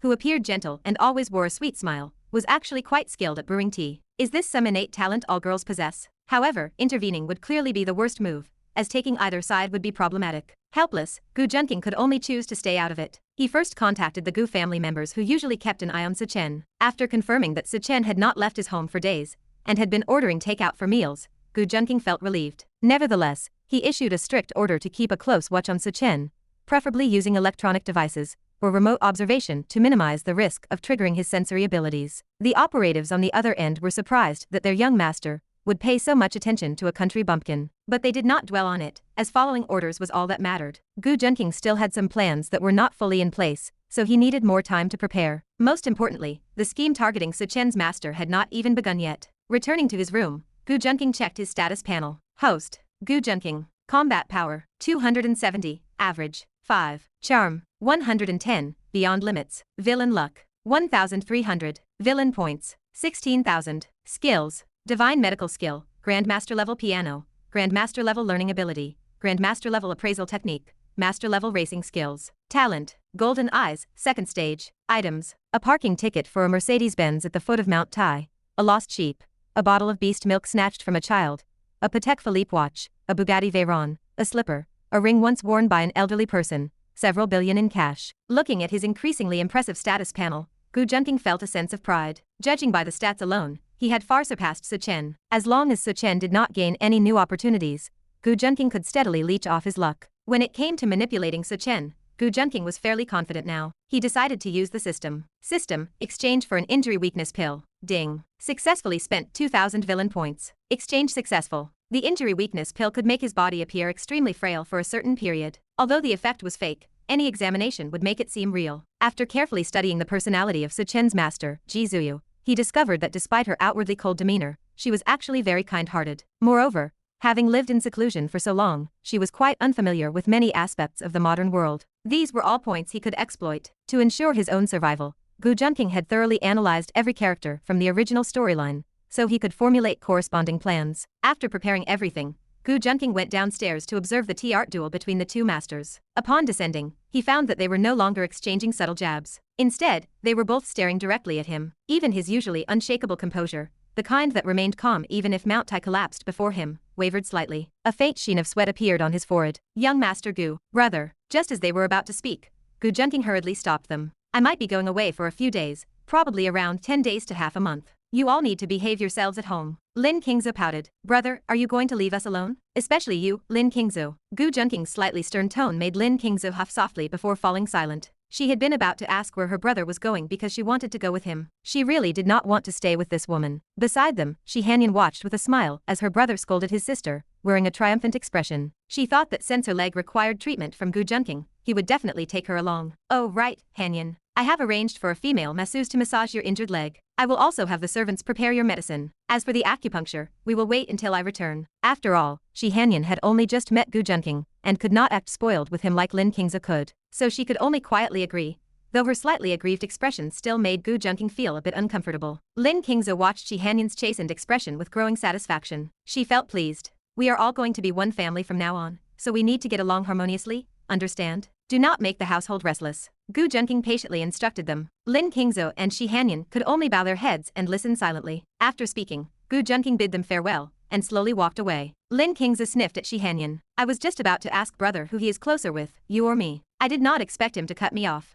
After all, she was his sister, so Junqing would definitely say he was closer to her. Hanyan spoke with confidence. I was also about to ask young Master Gu who he would save first if we both fell into a swimming pool. Since her legs were inconvenient and she could not swim, Junqing would surely save her first. Qingzhu glared. You vixen. You are seducing my brother. Oh, that is still better than someone who uses being a sister as an excuse to stay by someone's side while secretly fantasizing about him, is it not? Unwilling to be verbally outmatched, Hanyan fired back. Qingzhu stood up in anger, but suddenly she seemed to think of something. Oh, then has he ever done that to you? Qingzhu leaned close to Hanyan's ear and whispered softly. After hearing this, Hanyan's face turned bright red, and she could no longer speak. Clearly, Qingzhu had won this round. Junqing, who had left, but had not completely exited the house yet, wiped cold sweat from his brow. He realized that forcefully asserting his authority as head of the household to stop them from questioning him had been absolutely correct. Neither question was simple, as each one could have been fatal. After all, Junqing did not want to hurt anyone's feelings. It seems I should not let them stay together in the future, Junqing warned himself silently. The battle between these two young girls was already so intense. Feeling mentally exhausted, Junqing got into his car. He was somewhat speechless about Qingzhu, as he wondered how she could dare to say such things out loud. Though she Hanyan would soon become family as well. Oh, that is right. If I leave this time, I still have not informed Murong and Ningyu yet, Junqing murmured to himself. Those two were much better behaved, acting like sisters who never argued because of him. Junqing then had the driver take him to find Murong and Ningyu first. When Murong and Ningyu learned that Junqing would be away for a while, and had important matters to attend to, they appeared very reluctant to part. Junqing had no choice but to comfort them properly. After ensuring they were thoroughly reassured, perhaps even too distracted to miss him for a while, Junqing finally left. He set off toward Jun'er Mountain, where Chen's master, Qingzhu, resided. To be continued. Hope you liked today's video. Join the community by subscribing and dropping a like. I'll be back with another update as soon as possible. See you then.